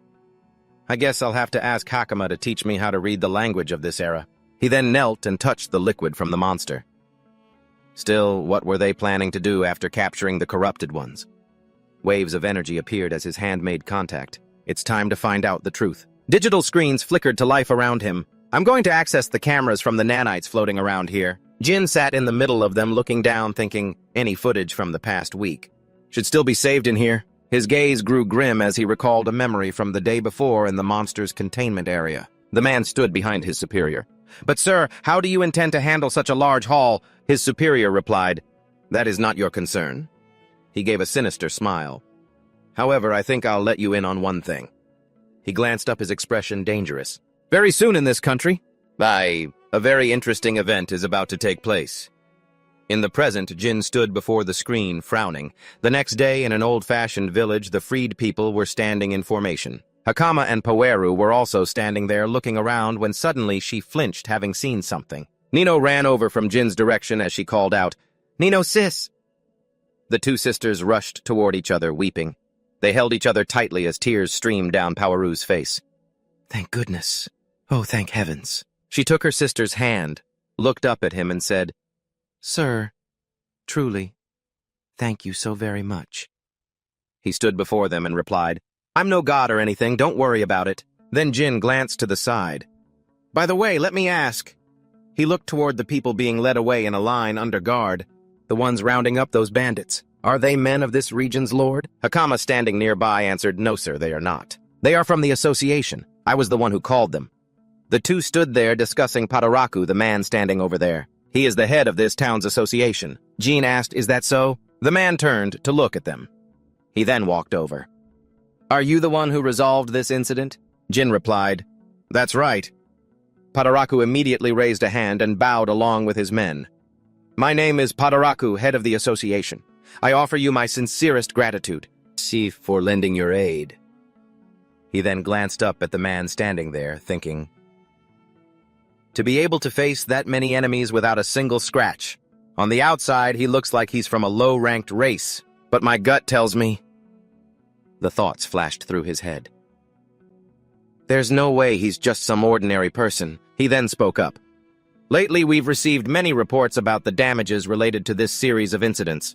The association has been faced with countless requests to eliminate this band of bandits. Jin stood there and replied, So the local lord wasn't the one who sent troops to capture them, huh? Padaraku stood with his hands on his hips. You must be joking, sir. A lord doesn't have that much authority. An image of him kneeling before a superior appears with his narration. The only ones with the authority to handle these types of criminals are the members of the association who have sworn an oath to the king. He held out a hand as he continued. Even if the lord of this region, Lord Sapien, were to commit a crime, we would still be obligated to report his actions to his majesty, although something like that would never happen, of course. Jin put a hand to his chin, thinking, if I were to explain this in terms from 100,000,005 years ago, the lord is like the mayor, and the association is like the police. His mind was filled with dreadful thoughts about the man. But Sapien... At that moment, he presented a scroll to the man. This is a document I recovered from one of those men. Perhaps it could be of some use to you. And as Padaraku unrolled and read it, he was stunned. This is a list of those who conducted secret dealings with the bandits. He continued reading. With this in hand, we can round up all of them. In a single sweep, Jin asked. Is the name of the local lord on that list by any chance? A scowling face appears as he hears the reply. Sir, please don't take my earlier joke seriously. Of course it's not on there. Jin thought to himself, I see. So he's quite a skilled villain. He looked over at a puzzled Powaru and thought, for now, there's not much more I can do. More importantly, Jin placed a hand on Powaru's sister's head and then turned to the man. What will happen to those freed slaves? What will their future be like? Padaraku replied immediately. For those who have a search request filed for them, or whose identities can be verified, the association will take responsibility for returning them to their homes. The two children stood there, bowing their heads sadly as they heard his answer. However, for those who don't fall into either of those categories, there is truly nothing we can do for them. Jin stood there thinking, if I remember correctly, these two lost both their parents. He then spoke up. Is there no kind of care facility here? Padaraku looked to the side. Absolutely none. We can only act as intermediaries to help them find work, but... He looked at the two poor children. Since these two children belong to a low-ranked race, I'm afraid finding them a job will be extremely difficult. Jin bowed his head and sighed, thinking I'd really like to help them out. But the two children just looked at each other, and he looked at them too, thinking, if no one is willing to hire them, I fear it will be hard to find them. Work. Suddenly Jin realized something. No, wait a minute. He then said to the two children, if there was a place where both of you could work, would you be willing to go there? Powaru quickly replied, yes, sir. Do you already have a place in mind? Jin smiled. I do. He remembered what Agos once said. Later on, if you ever run into any trouble, just come find me. Jin's face looked a bit intimidating. I have the perfect place for you two. The next day at the Agos residence in the capital of the Cosmosia Kingdom, Agos's eyes were wide with shock. A man riding behind him asked, what is it? He was sitting on the horse in front. No, it's nothing. I just suddenly felt a chill down my spine. After that, he climbed down from the horse. Agos stood next to the horse, turned, and looked. This is far enough. He stood before his army. The long expedition was over. Thank you, everyone. Get some well-deserved rest today. Then he entered the building. All the maids bowed in unison.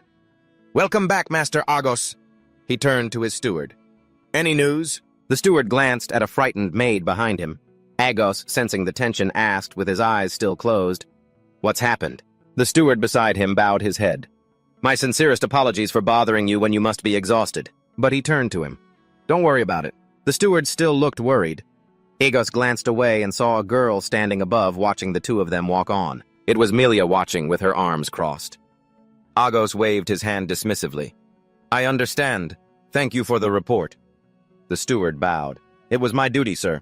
He ran a hand over his head and sighed, thinking to himself, the situation is worse than I imagined. He recalled the monster that had attacked the city's residents.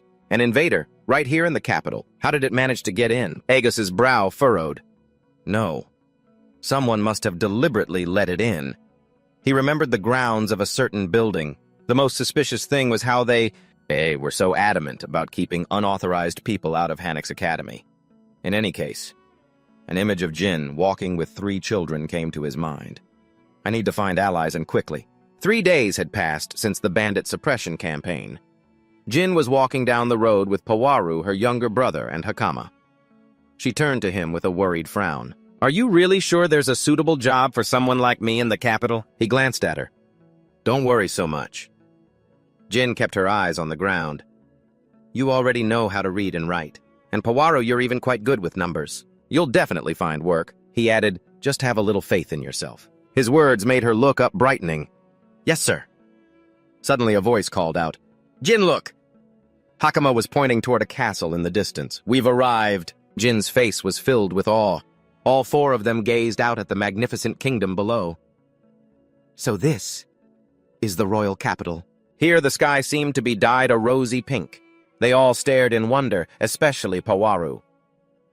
Wow, this place is so busy and full of life. Hakama pointed toward a stall on the other side. The capital relies heavily on imported goods, so products from every region end up coming here. The people from Kadama village often make the long journey to sell their local specialties here too.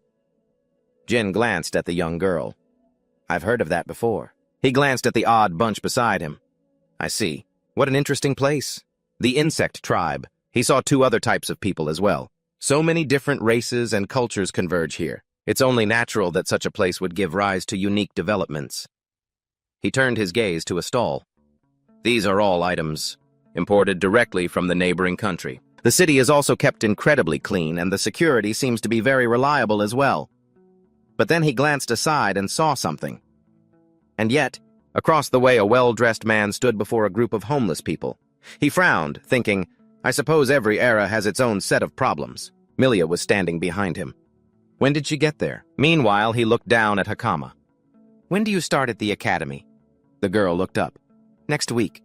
Milia stood there watching them as he replied, Then we still have a little time to prepare. The girl added, Enrollment takes place right after the exams are over, sir. She thought to herself, so she wants to enroll in Hanek's academy. She covered her mouth with her fan, her eyes darting toward them. A little brat like that.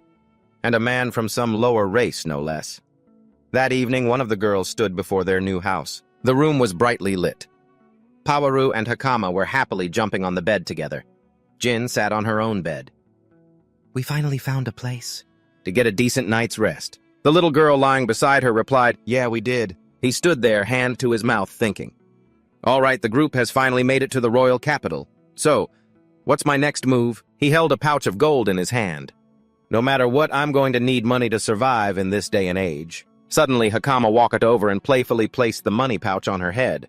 It made him think, We got a reward for taking out those bandits, but this money won't last forever. Not to mention I still have to give a portion of it to the former slaves. An image of a tired Pawaru, looking after the others, came to mind. On top of that, there's the issue of finding stable work for these two kids. He thought of Agos. Meeting with him would be the quickest solution, but without an introduction. Well, I'm afraid it'll be difficult to meet him right away. Jin stroked his chin, his eyes darting about. Then he got out of bed.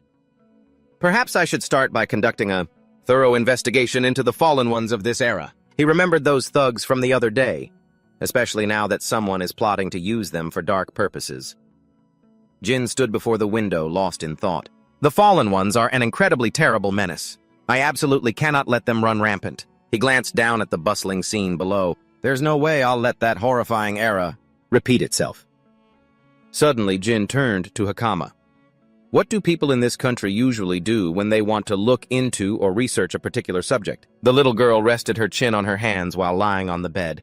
They'll find someone to ask, find a teacher, or read all sorts of books. Then she flopped down. However, books here are extremely expensive. Back in Kodama Village, we had to share the few precious books we could get our hands on. Hakama looked up. But here in the capital, there's a huge library. You can absolutely go there to look up information. Jin brought a hand to his mouth. There's a library here. Then he looked up, thinking, well, that's incredibly convenient. I'll definitely make the most of that place. Who knows, I might even find some kind of clue about the researcher facility Kagura left behind. A pink-haired girl sat there looking cheerful. I'm terribly sorry, but you are not permitted to use the facilities here. The four of them were stunned to hear her words. Because books are considered national assets, we cannot allow just anyone to enter freely, she continued. Access is limited to students whose abilities have been recognized by the academy, the instructors, and the nobles living in the capital. Jin sighed. So that's how it is. Hakama, standing beside him, said nonchalantly, Besides, you don't even know how to read yet, sir. It was only then that Jin suddenly thought, that's right. I still don't know how to read. He recalled Hakama and Pawaru teaching him in the forest. Everyone's been teaching me lately, but I still need more time before I can become proficient. He covered his face with a grimace and sighed, thinking, what am I supposed to do now? But behind them, two figures in heavy cloaks were talking. That's them, right? The other one reached out a hand and replied, the low-class species accompanied by those kids. That's definitely them. Suddenly a voice called out, making him turn to look. Got a minute, huh? He had just turned when a fist came flying at him, but Jin easily caught the punch. His expression grew a little more fearsome. Oh, you people have a rather unique way of saying hello. The guy was still grinning brightly. And here I was thinking the security was supposed to be good here. A golden light flared between their clasped hands. Then Jin released his grip, causing the man's hand to fly upwards. With a flash of golden light, it shot up into the sky, surprising everyone. But the man was still smiling cheerfully as he held out his hand. You're gravely mistaken. Your instincts are sharp, pal. Pawaru's brother held her tightly, and she thought in fear, how dare they use divine power right in the middle of the city like this? Jin stood his ground and asked, Can you tell me what your purpose is? The man held out a hand and replied, Let's just say a certain somebody finds you lot to be a real eyesore. Jin's eyes revealed his thoughts. So someone hired them to come here. He placed a hand on his chin, thinking, then again, this is actually working out perfectly for me. The two men laughed smugly. If you agree to disappear from this capital right now, then you won't have to worry about being threatened every single day. Got it. Jin immediately replied, when the situation becomes truly dangerous, I'll consider it. The man paid him no mind and threw another punch. Is that so? But Jin's hand clamped down hard on his wrist. The man's face froze, his expression changing. Then Jin simply threw him with a gentle flick. He landed flat on the ground, the impact so jarring it felt like his head would pop off. The other guy's hand was still bound by a golden power, this bastard. He spewed fire from behind Jin, who appeared to be engulfed in the blaze. This brought a smile to the attacker's face, but his joy was short-lived as Jin walked out from the smoke and reached for him. Jin grabbed his collar with one hand and effortlessly lifted him into the air. As the man's body trembled uncontrollably, Jin said, "If you really want to pose a proper threat, come back when you're stronger." He readied his fist. "But that's only if you still have the guts to challenge me again." Dangling in the air, the man thought in terror. This guy, isn't he supposed to be a low-class species? Just as this was happening, a loud shout suddenly came from the side. "That's enough. All of you freeze. Don't move." Karina appeared frowning with annoyance. "Honestly, I can't even get any peace on my day off. How dare you start a brawl right in the middle of the street?" They all stared in confusion as the little girl pointed her sword at them and shouted, "I'm throwing all of you in jail. Prepare yourselves." The girl's loud shout made Jean drop the guy he was holding and turn to look. It seems causing a little chaos finally paid off. Karina pointed a panicked finger at him. "You're that low-class species from the other day, aren't you?" Karina pointed straight at his face and shouted, "It's you, that inferior race creature from the other day!" The girl's disdain was clear from her face to her eyes. Then Karina aimed her spear straight at Jin. "You've got some nerve, causing trouble the moment you set foot in the capital." The girl, still full of arrogance, declared, "Indeed. The lower class will always be the lower class. There are things you should know your limits on what you can and can't do." But then another person's voice cut in. That girl began to hesitantly recount the details.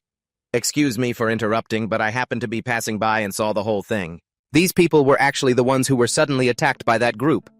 Her words made Karina freeze. "I believe their actions were purely in self-defense." A moment later, a familiar voice rang out. "Well, he looks very familiar."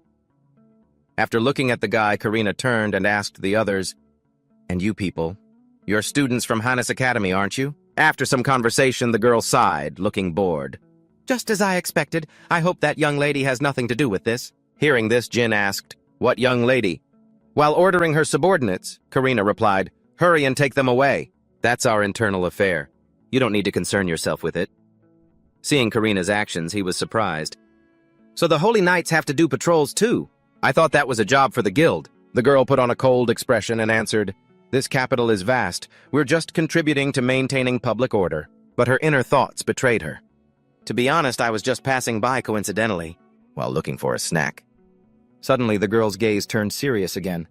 "But still," Karina silently glanced over, assessing him. "This guy's power is truly formidable, and those students from earlier were no slouches either."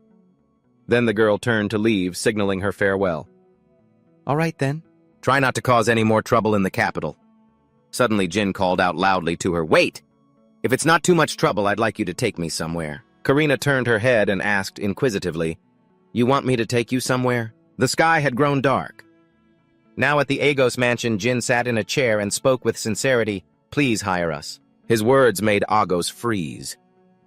"Didn't you tell me when we met that I should come find you if I needed help?" He voiced his question. "It seems you have more people with you than the last time we met, don't you?" After hearing this, Jin answered calmly, Something unexpected just came up." He slowly recounted the events. "We ran into that band of thieves you warned me about. I saw they were holding people captive, so I stepped in to rescue them." Agust, full of worry, asked for more news. "And what about the thieves?" Hearing that Jin reported exactly what he'd done, "I gave them a good beating. After that, I handed the rest over to the guild to handle." Hearing this, he could only express his understanding. "I see." Meanwhile, a doubt surfaced in Agus's mind. Did he really take them all down by himself? Thinking this, he asked a question. "Why did you decide to help these girls?" Jin calmly spoke with him. They have no relatives left. They're the ones you people call the lower class. His gaze, full of gentleness, fell upon the two children next to him. I thought I should at least try to find them a job. August spoke with some suspicion. I don't think you have any responsibility to take care of them. And for them. Jin calmly replied, it's just my principle. He was serious with every word. Regardless of the reason, I saved their lives. And I don't do things halfway. I will take responsibility for this to the very end. August looked surprised to hear that while Powaru and the boy were incredibly grateful. After a moment of thought, he nodded in agreement. Very well. The two of them can stay and work here at the mansion. She joyfully asked again just to be sure, really, sir? However, August had his own intentions. But I have one condition. His voice rang out slowly. I want you to take on the role of an instructor. Jin was utterly astonished by this request. An instructor? A short while later, Powaru and the boy had changed into work clothes. Jin nodded in satisfaction upon seeing their appearance. You two really look the part, don't you? Full of gratitude, she bowed respectfully to Agos. Lord Agos, we are eternally grateful. Seeing this, he replied gently, There's no need to thank me. Then Agos turned to instruct his staff. I'm entrusting their training to you two. You are absolutely forbidden from discriminating against them just because they are of the lower class. The two of them immediately complied. We will obey. Before leaving, Powaru and the other waved to Jin. Thank you so much, sir. On the way, he was the first to speak, asking, So what about that offer to be an instructor? I'm sure you have some other motive. You're right, Agos replied calmly while leading the way. You're very perceptive. That will be very helpful for the job. Because at that moment his eyes showed a clear seriousness. Even though I'm not sure about your background, I want to believe that you are the right person for this favor. In truth, what Agos wanted to ask was, I want you to conduct an undercover investigation inside Hanasik Academy. Hearing this, John's expression turned grave. What in the world is going on? He slowly revealed a shocking secret. Right now, this kingdom is being targeted by many factions vying for power. After hearing this, a confused Jin asked in return, Doesn't this place have a king to rule it? At this thought, Agos's face grew somber as he replied, His Majesty is gravely ill and doesn't have much time left. Because of that, the war for succession has already begun, silently in the shadows. Not only that, he pointed out another problem. There are those with no claim to the throne who are plotting to take over this kingdom. Agos's hand clenched in anger as he spoke. They are using illegal invaders and dragging innocent people into their vile schemes. After hearing the whole story, Jin remembered something. I see. So it's not just that local lord we need to be wary of. His voice rang out clearly. Dangerous people like that are hiding and operating secretly right here in the capital. We need to find their den as quickly as possible. Jin then continued the thought. And the most suspicious place is Hanasik Academy, isn't it? He did not deny it. That's exactly right. Just then, Agos stood before a door and knocked. We're going in. As he opened the door, he explained to Jin, She will be the one to guide you inside the academy. Inside the room, someone had been sitting there for a long time. Let me introduce you. This is my younger sister who is currently studying at Hanasik Milia Anton. Agos raised his hand and began to introduce him to her. Milia, this is... Suddenly, Milia stood up and cut him off. Brother.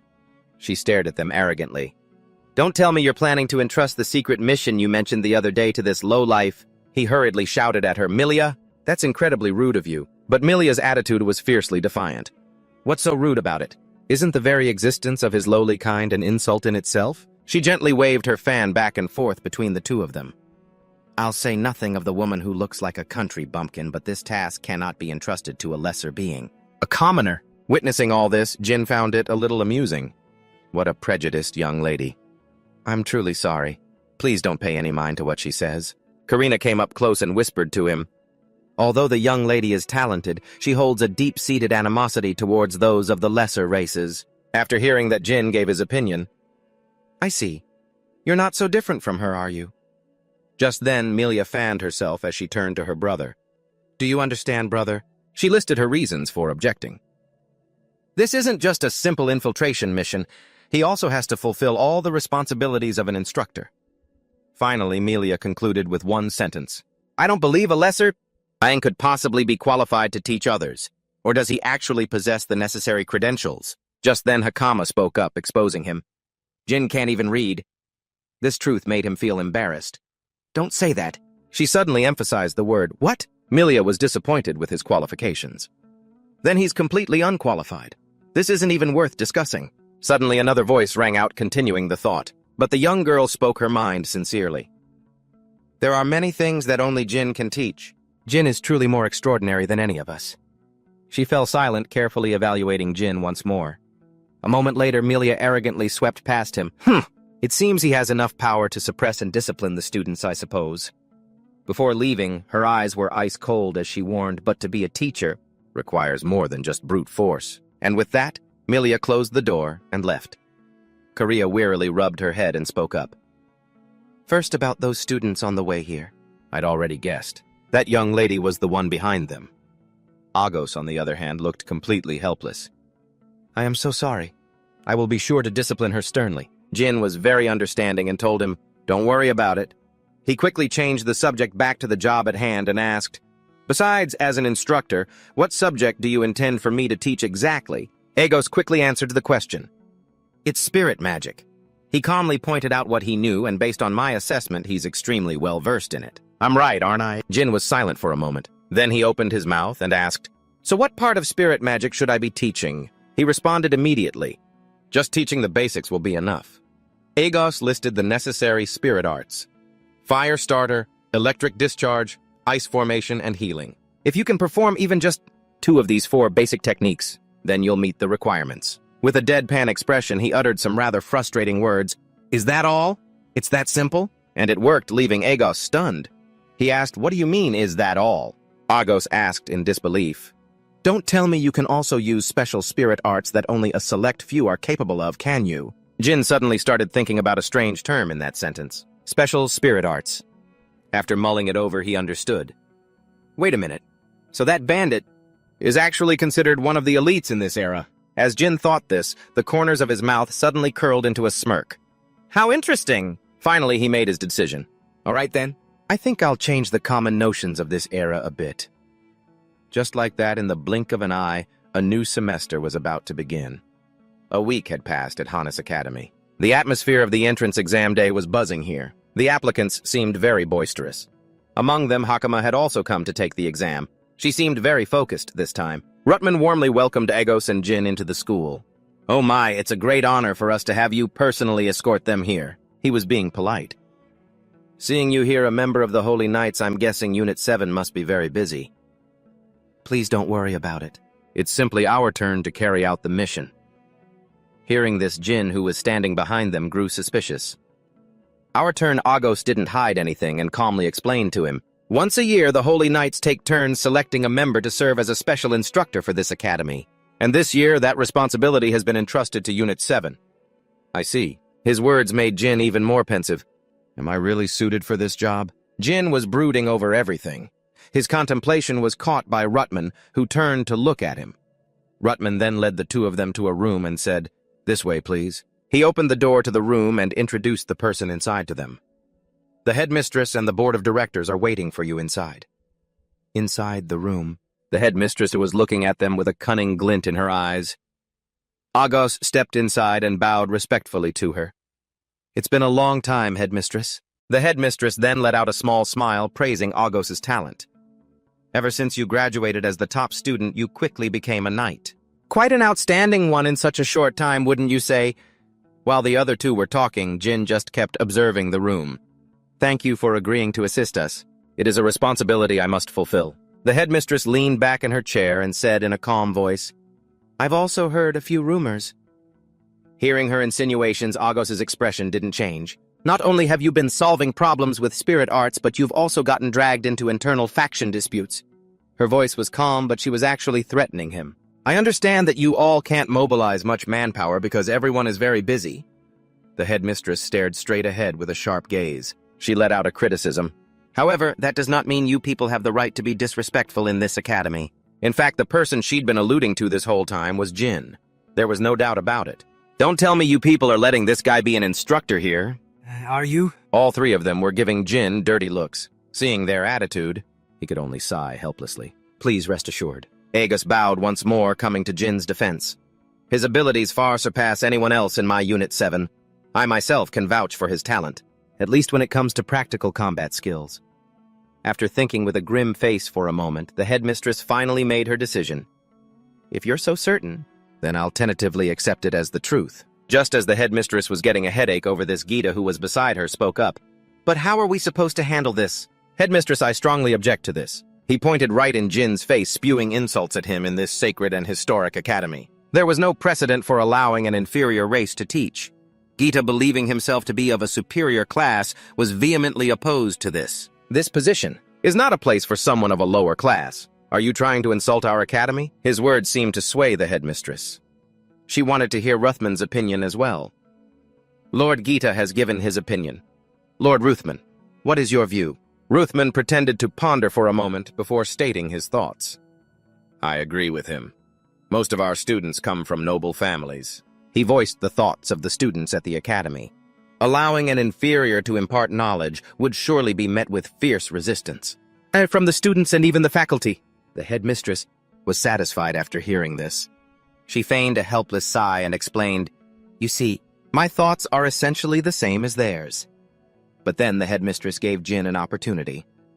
However, let's allow him to present his case. Hearing this, Jin slowly stepped forward. He bowed respectfully to the headmistress and introduced himself.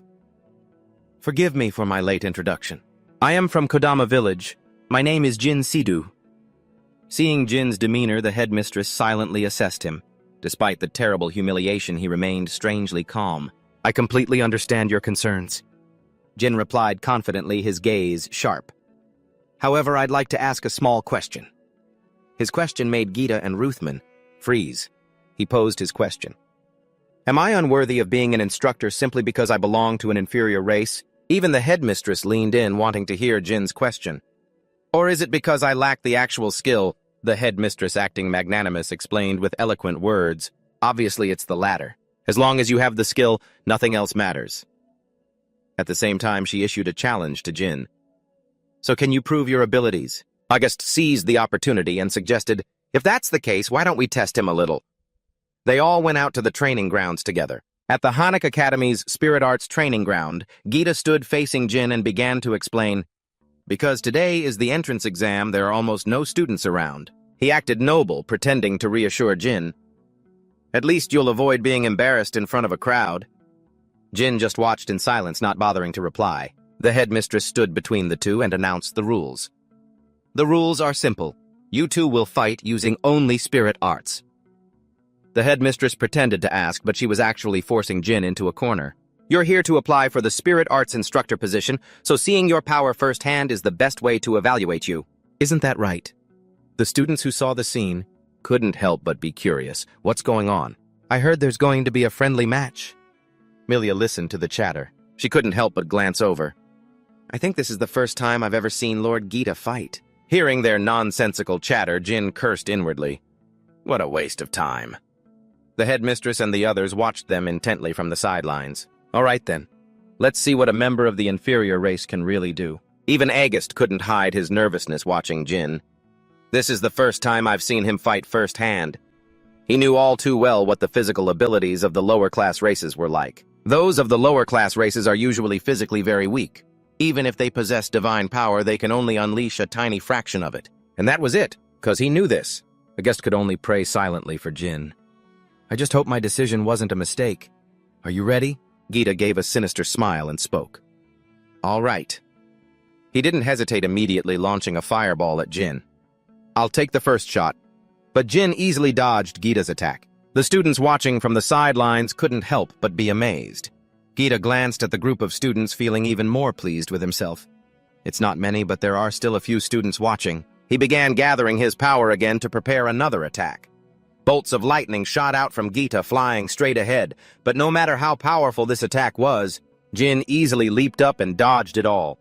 Gita, attacking Jin with all his might, sneered inwardly, "Is running all you know how to do? Truly inferior trash." He was still very confident in his own power. I may not have become a holy knight, but I was the valedictorian of this academy. Gita had no intention of letting Jin off unleashing his special move. You're no match for me. Jin, on the other side, barely had time to breathe before he had to prepare to dodge Gita's next attack. But no matter how formidable Gita's strike was, Jin avoided it with ease. Honestly, I shouldn't have to use this power. to deal with a mere human. But at this point, Jin was tired of just dodging his attacks. I have no other choice. He began to use his own power. Gita's provocations had forced his hand. I'll show you all just a fraction of it then. A giant sphere of power appeared right above Gita's head. The red sphere crushed Gita into the ground. The headmaster and Russman's eyes widened in disbelief at what was happening before them. Even Agos was no exception. He couldn't hide the surprise on his face. Melia couldn't conceal her astonishment when she saw Jin's technique. Gita was crushed into the ground, unable to get up. I'm starting to have my doubts about this. What is this? What in the world just happened? Jin slowly approached him and said mockingly, I simply adjusted the gravity around you a little bit. That kind of spirit art? Have you all never heard of it? He gave a sinister, sarcastic smile. It seems I'll have a lot to teach at this academy. Jin tightened his gloves and declared to everyone here, not just lessons for the students, but lessons for all of you as well. Gita was crushed by Jin, unable to move.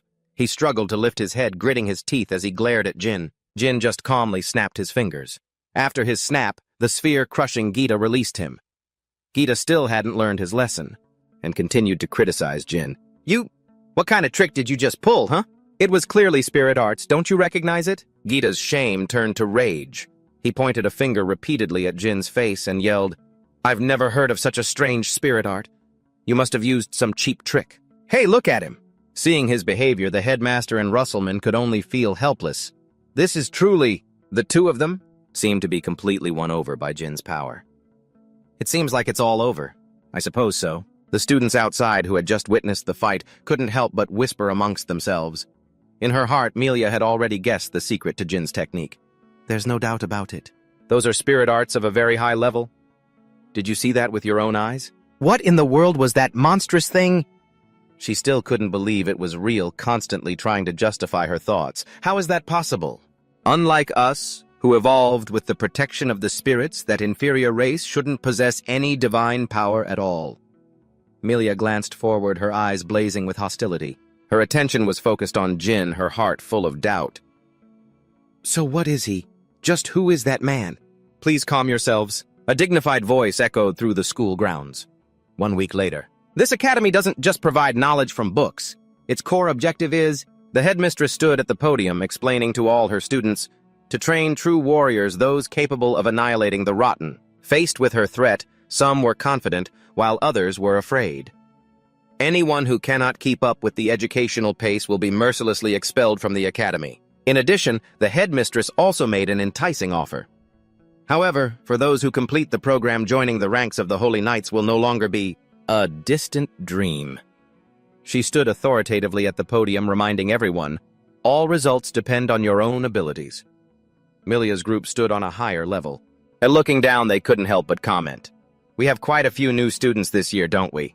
That's right, it seems a large number of them are commoners. While Melia was lost in thought, someone called out, Hey, you! The orange-haired student approached her to chat. Melia, it's rare to see you at the entrance ceremony. I thought you were the type who never cared about others.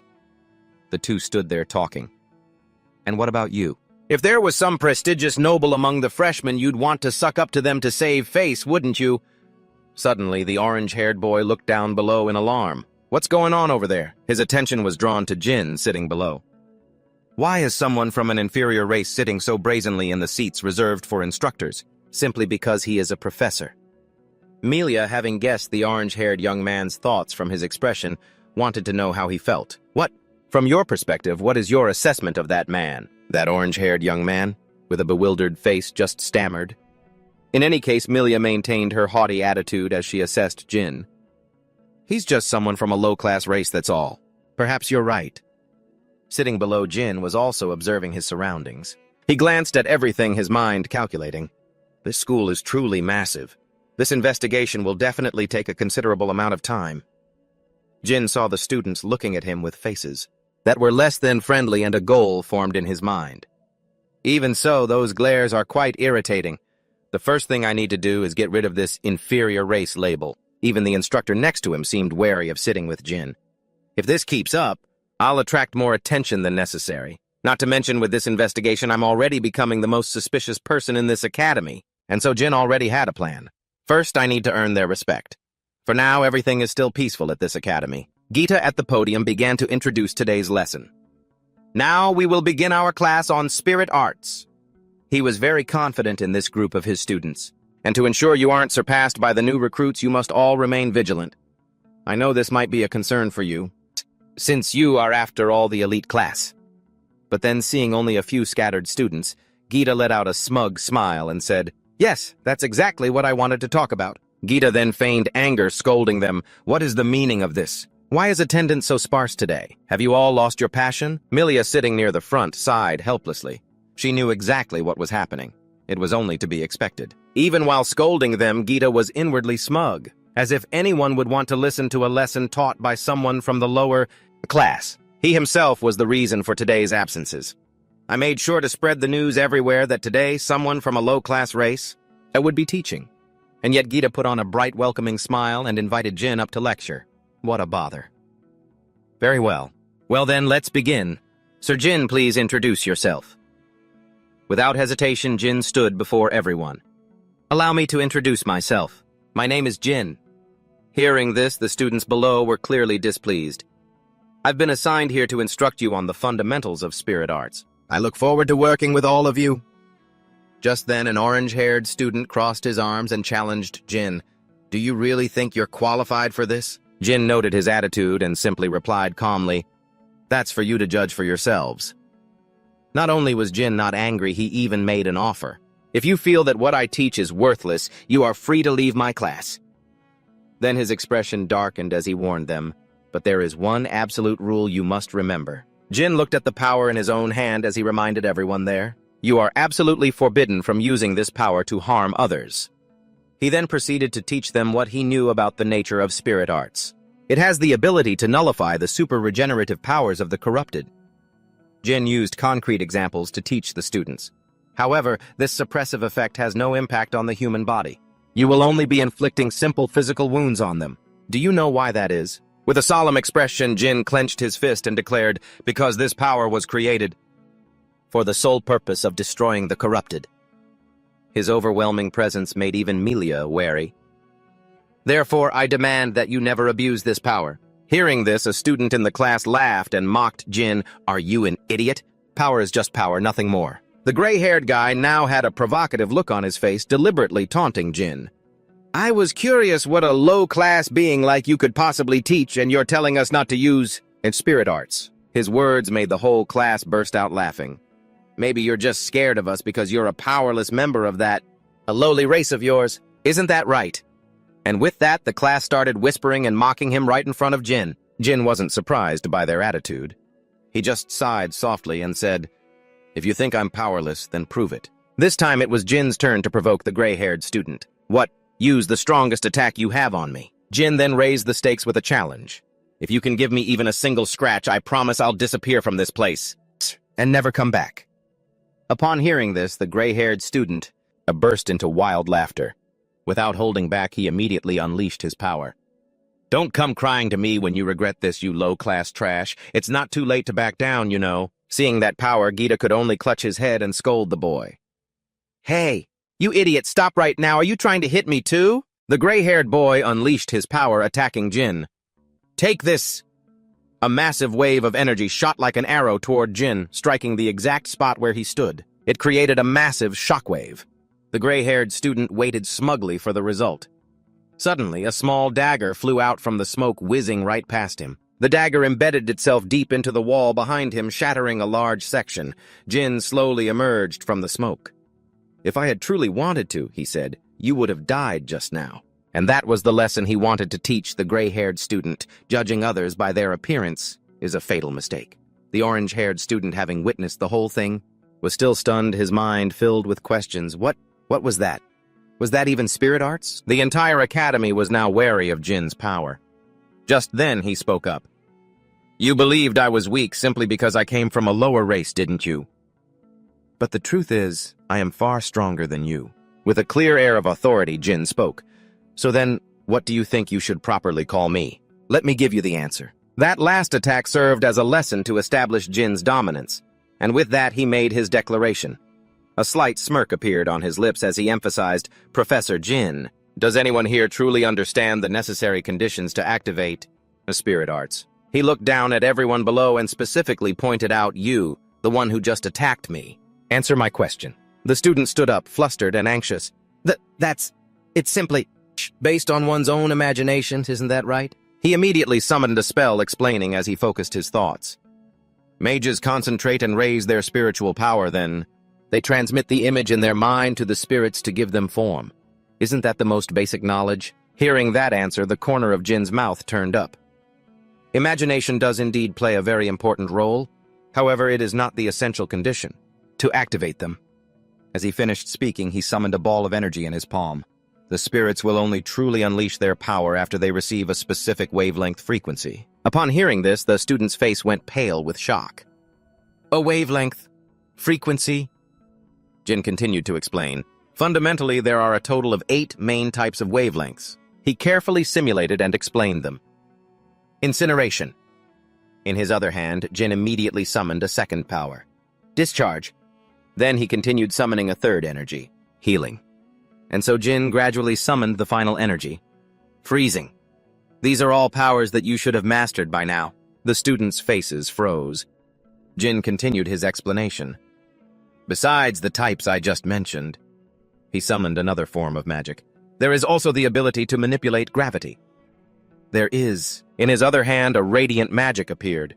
Control light, control air pressure, and the ability that I used just now. After listing all these magical powers, Jin concluded, which is spatial protection, to be able to apply these fundamental principles. Witnessing this scene, Jita was astonished, thinking to herself, can you really master all 8 types of spirit arts? Jin looked at the spirit arts in his hands with a triumphant look.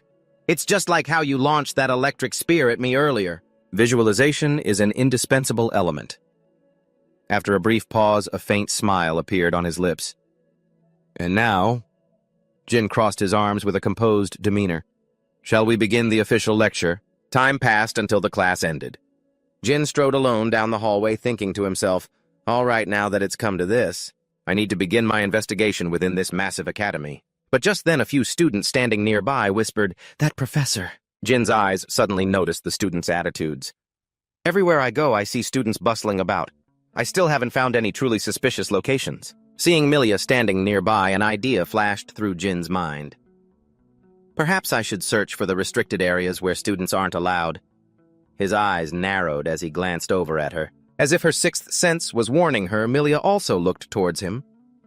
Jin pretended not to notice and walked past calmly, but Milia quickly called out, Hey, you! Just who in the world are you? He turned back and replied with a sarcastic tone. So you're not just some low-level race member, are you? She retorted angrily. You're definitely no ordinary person, I have to admit that. After saying that, Milia's expression turned gloomy and frustrated. A lower-class being shouldn't be able to use all types of spirit arts. Hearing this, Jin looked bewildered. I just explained this in class. As long as you have the ability to separate the wavelengths. Anyone can do it. Milia sighed as if she couldn't be bothered. Don't talk about it so casually. She glanced over, hearing other students whispering. All types of spirit arts at his command. For real, hearing that, Milia asserted firmly, if it were really that easy to do, you wouldn't be attracting this much attention. And with that, she turned to leave. Let's find somewhere else to talk. Soon, the two of them arrived at a deserted place with no one around. Milia suddenly turned back and asked, Well, are you ready to answer my question now? Jin remained calm. It's simple. For the past 100,000,005 years, I was an ancient being sleeping soundly in Kodama village. She walked on, retorting, You're really good at joking. Milia stopped and spoke in a serious tone. Then let me ask again. What were you doing 100,000,005 years ago? Finding the question strange, Jin was a bit puzzled. A lot happened back then. I was a secret agent. Milia frowned in confusion. A secret agent? What's that? He smiled and explained, It's someone who serves the nation. I've fought against countless villains. Jin recalled that time from long ago. An image vaguely formed in his mind. Even though it happened 100,000,005 years ago, he remembered carefully observing everyone as they discussed their strategy. Remembering the night attack, emotions welled up inside him. But I can still recall it as clearly as if it were yesterday. Reminiscing now, Jin let out a soft, nostalgic smile. How nostalgic? After hearing that, Milia, still doubtful, asked again, I'm just wondering why someone like you would end up in a long sleep. For 100,000,005 years like that? He answered calmly and frankly, because I failed. Jin slowly continued his story. I used to think I could handle everything on my own if I just tried hard enough. He emphasized, and the price I paid was losing everything in complete helplessness.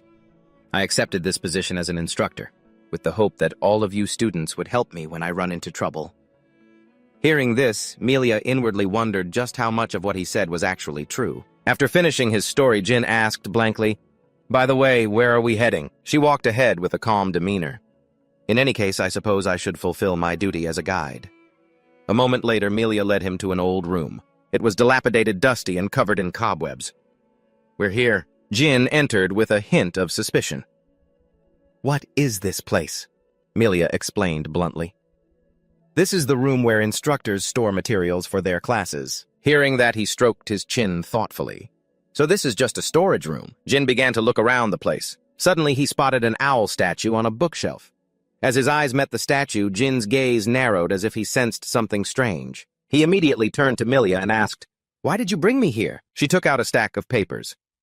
"It means I'm also conducting an investigation." Melia emphasized, "There is a very unusual space right next to this room. It's large enough to be another room."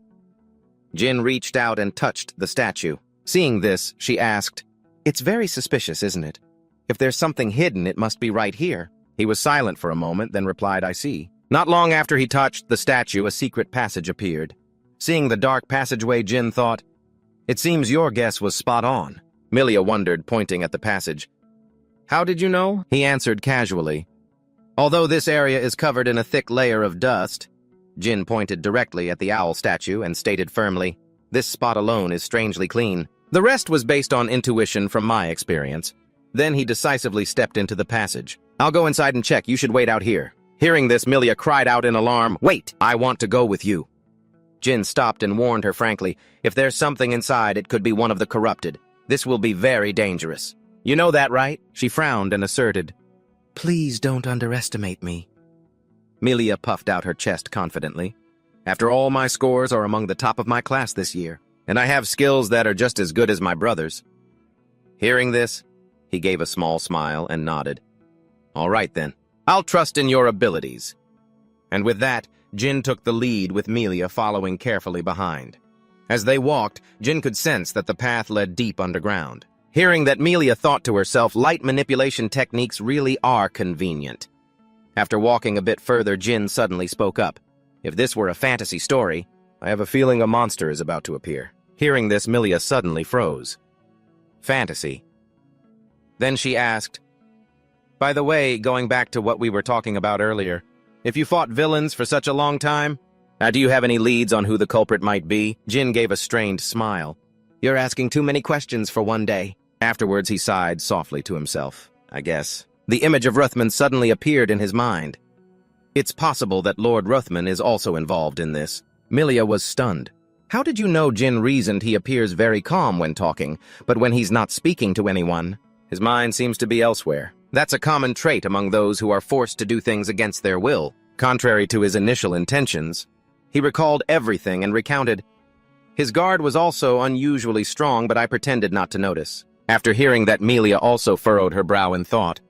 "Before this, I thought Teacher Gita was the suspicious one." But Jin just smiled and replied that it would be impossible for a lecturer like him. He recalled the expression on Gita's face and thought that all of his emotions were written so clearly on his face, so he must be a kind-hearted soul, not a conniving bone in his body. After saying that, he looked down the path ahead. "All right, let's keep going."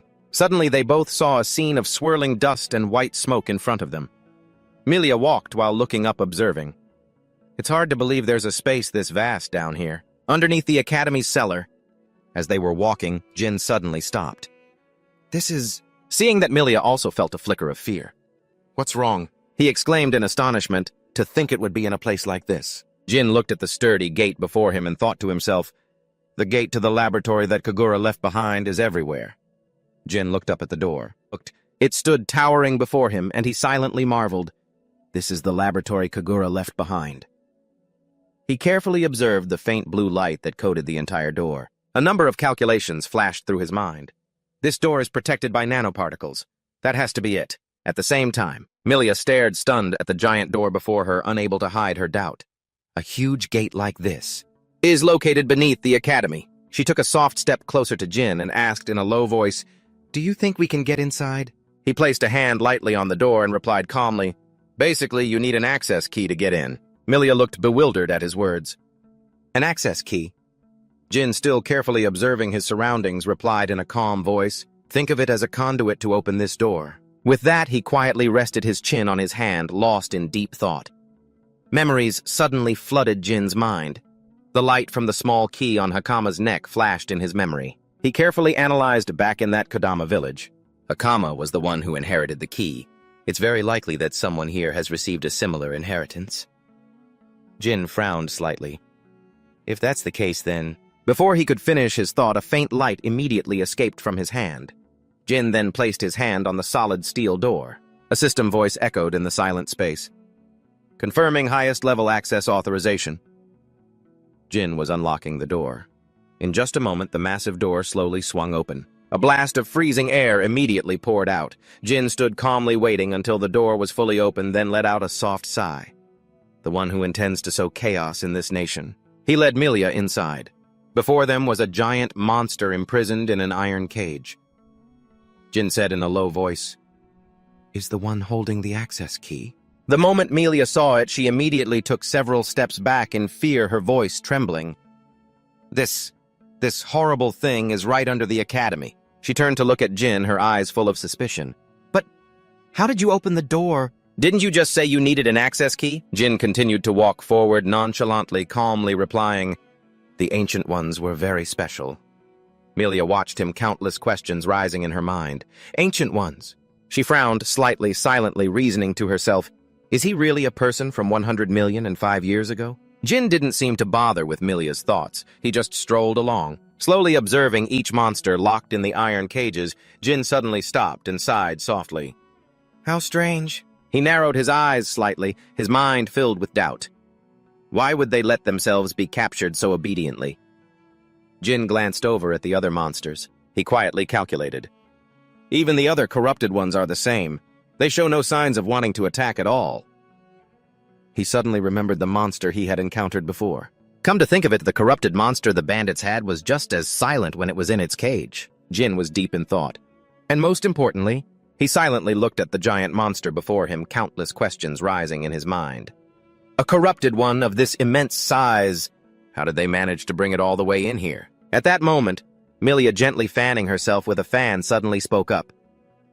"It seems my brother's suspicion that there was something shady about this academy was completely correct." She frowned, lowering her voice to strategize. "If we set up an ambush here, the mastermind behind this is sure to show themselves." Just then, Jin unexpectedly cut in, "No." He looked at Milia and explained calmly, "Before we do that, we need to lock down the academy and eliminate all of these corrupted ones." Hearing this, Milia was so shocked, she shouted, "Are you telling me to just let that criminal escape?" Jin quickly replied, his voice tinged with hesitation. "I understand how you feel, but what would happen if these corrupted monsters suddenly lost control?" His voice dropped, and his words directly frightened Milia. "The ones who would be in danger are the students of this school, the ones who are right above our heads at this very moment." Jin gently brought up the image of students laughing and talking in the schoolyard, calmly reminding her, "Your brother would surely prioritize everyone's safety as well. That makes more sense than prioritizing the capture of our enemy." Hearing this, Milia also began to calm down and spoke softly, "You have a point." Jin nodded slightly and continued, "And besides, I have a bad feeling about this." His voice suddenly deepened. "My instincts at times like these are usually very accurate. I want to investigate this laboratory a little more thoroughly." Jin looked over at Milia, his voice softening as if asking for a favor. "Please contact Agos and close the academy in my stead. Can I trust you with this?" Hearing this, Milia immediately nodded in agreement. As soon as he got his answer, he turned on his heel and walked away, sighing softly to himself. "All right then." Jin silently looked up at the exquisite clock hanging on the wall. Then he decisively strode deeper into the laboratory, quietly contemplating as he walked. "In a situation like this, I hope I can find some kind of clue." Just then, the ticking of the clock echoed coldly through the space. Back at the school, Jita trudged along amidst the whispers of everyone around him. He clenched his fists in anger, glaring at the students pointing at him. "They say that new professor completely wiped the floor with him." "Oh, how pathetic!" Jita gritted his teeth, rage boiling inside him. "It's all because of that inferior species." that my reputation has been utterly ruined, he fumed. Him control 8 types of spirit magic. He must be using some kind of cheap trick. Jita stomped his foot in frustration, screaming inwardly, I swear I will expose him with my own 2 hands. Just then, a steady voice called out from behind him. Mr. Jita! The stern headmistress looked at him and reminded him in a low voice, the students are starting to feel frightened. So could you please stop acting so strangely? Seeing her, Jita jumped. Heh, headmistress. The headmistress sighed, her voice laced with sarcasm. Oh dear, I don't mean to judge your personal hobbies, but... Hearing this, he was stunned. She thinks this is just some kind of amusement for me. Suddenly, her voice rose. By the way, have you seen Mr. Ruderman anywhere? Jita hesitated before asking, You mean Mr. Ruderman? He stroked his chin thoughtfully and replied, Now that you mention it, I haven't seen Mr. Ruderman since the entrance ceremony today. Before he could finish, the headmistress sighed in exasperation. This is so troublesome. She held her head, her voice full of regret. I had something I wanted to consult him about regarding the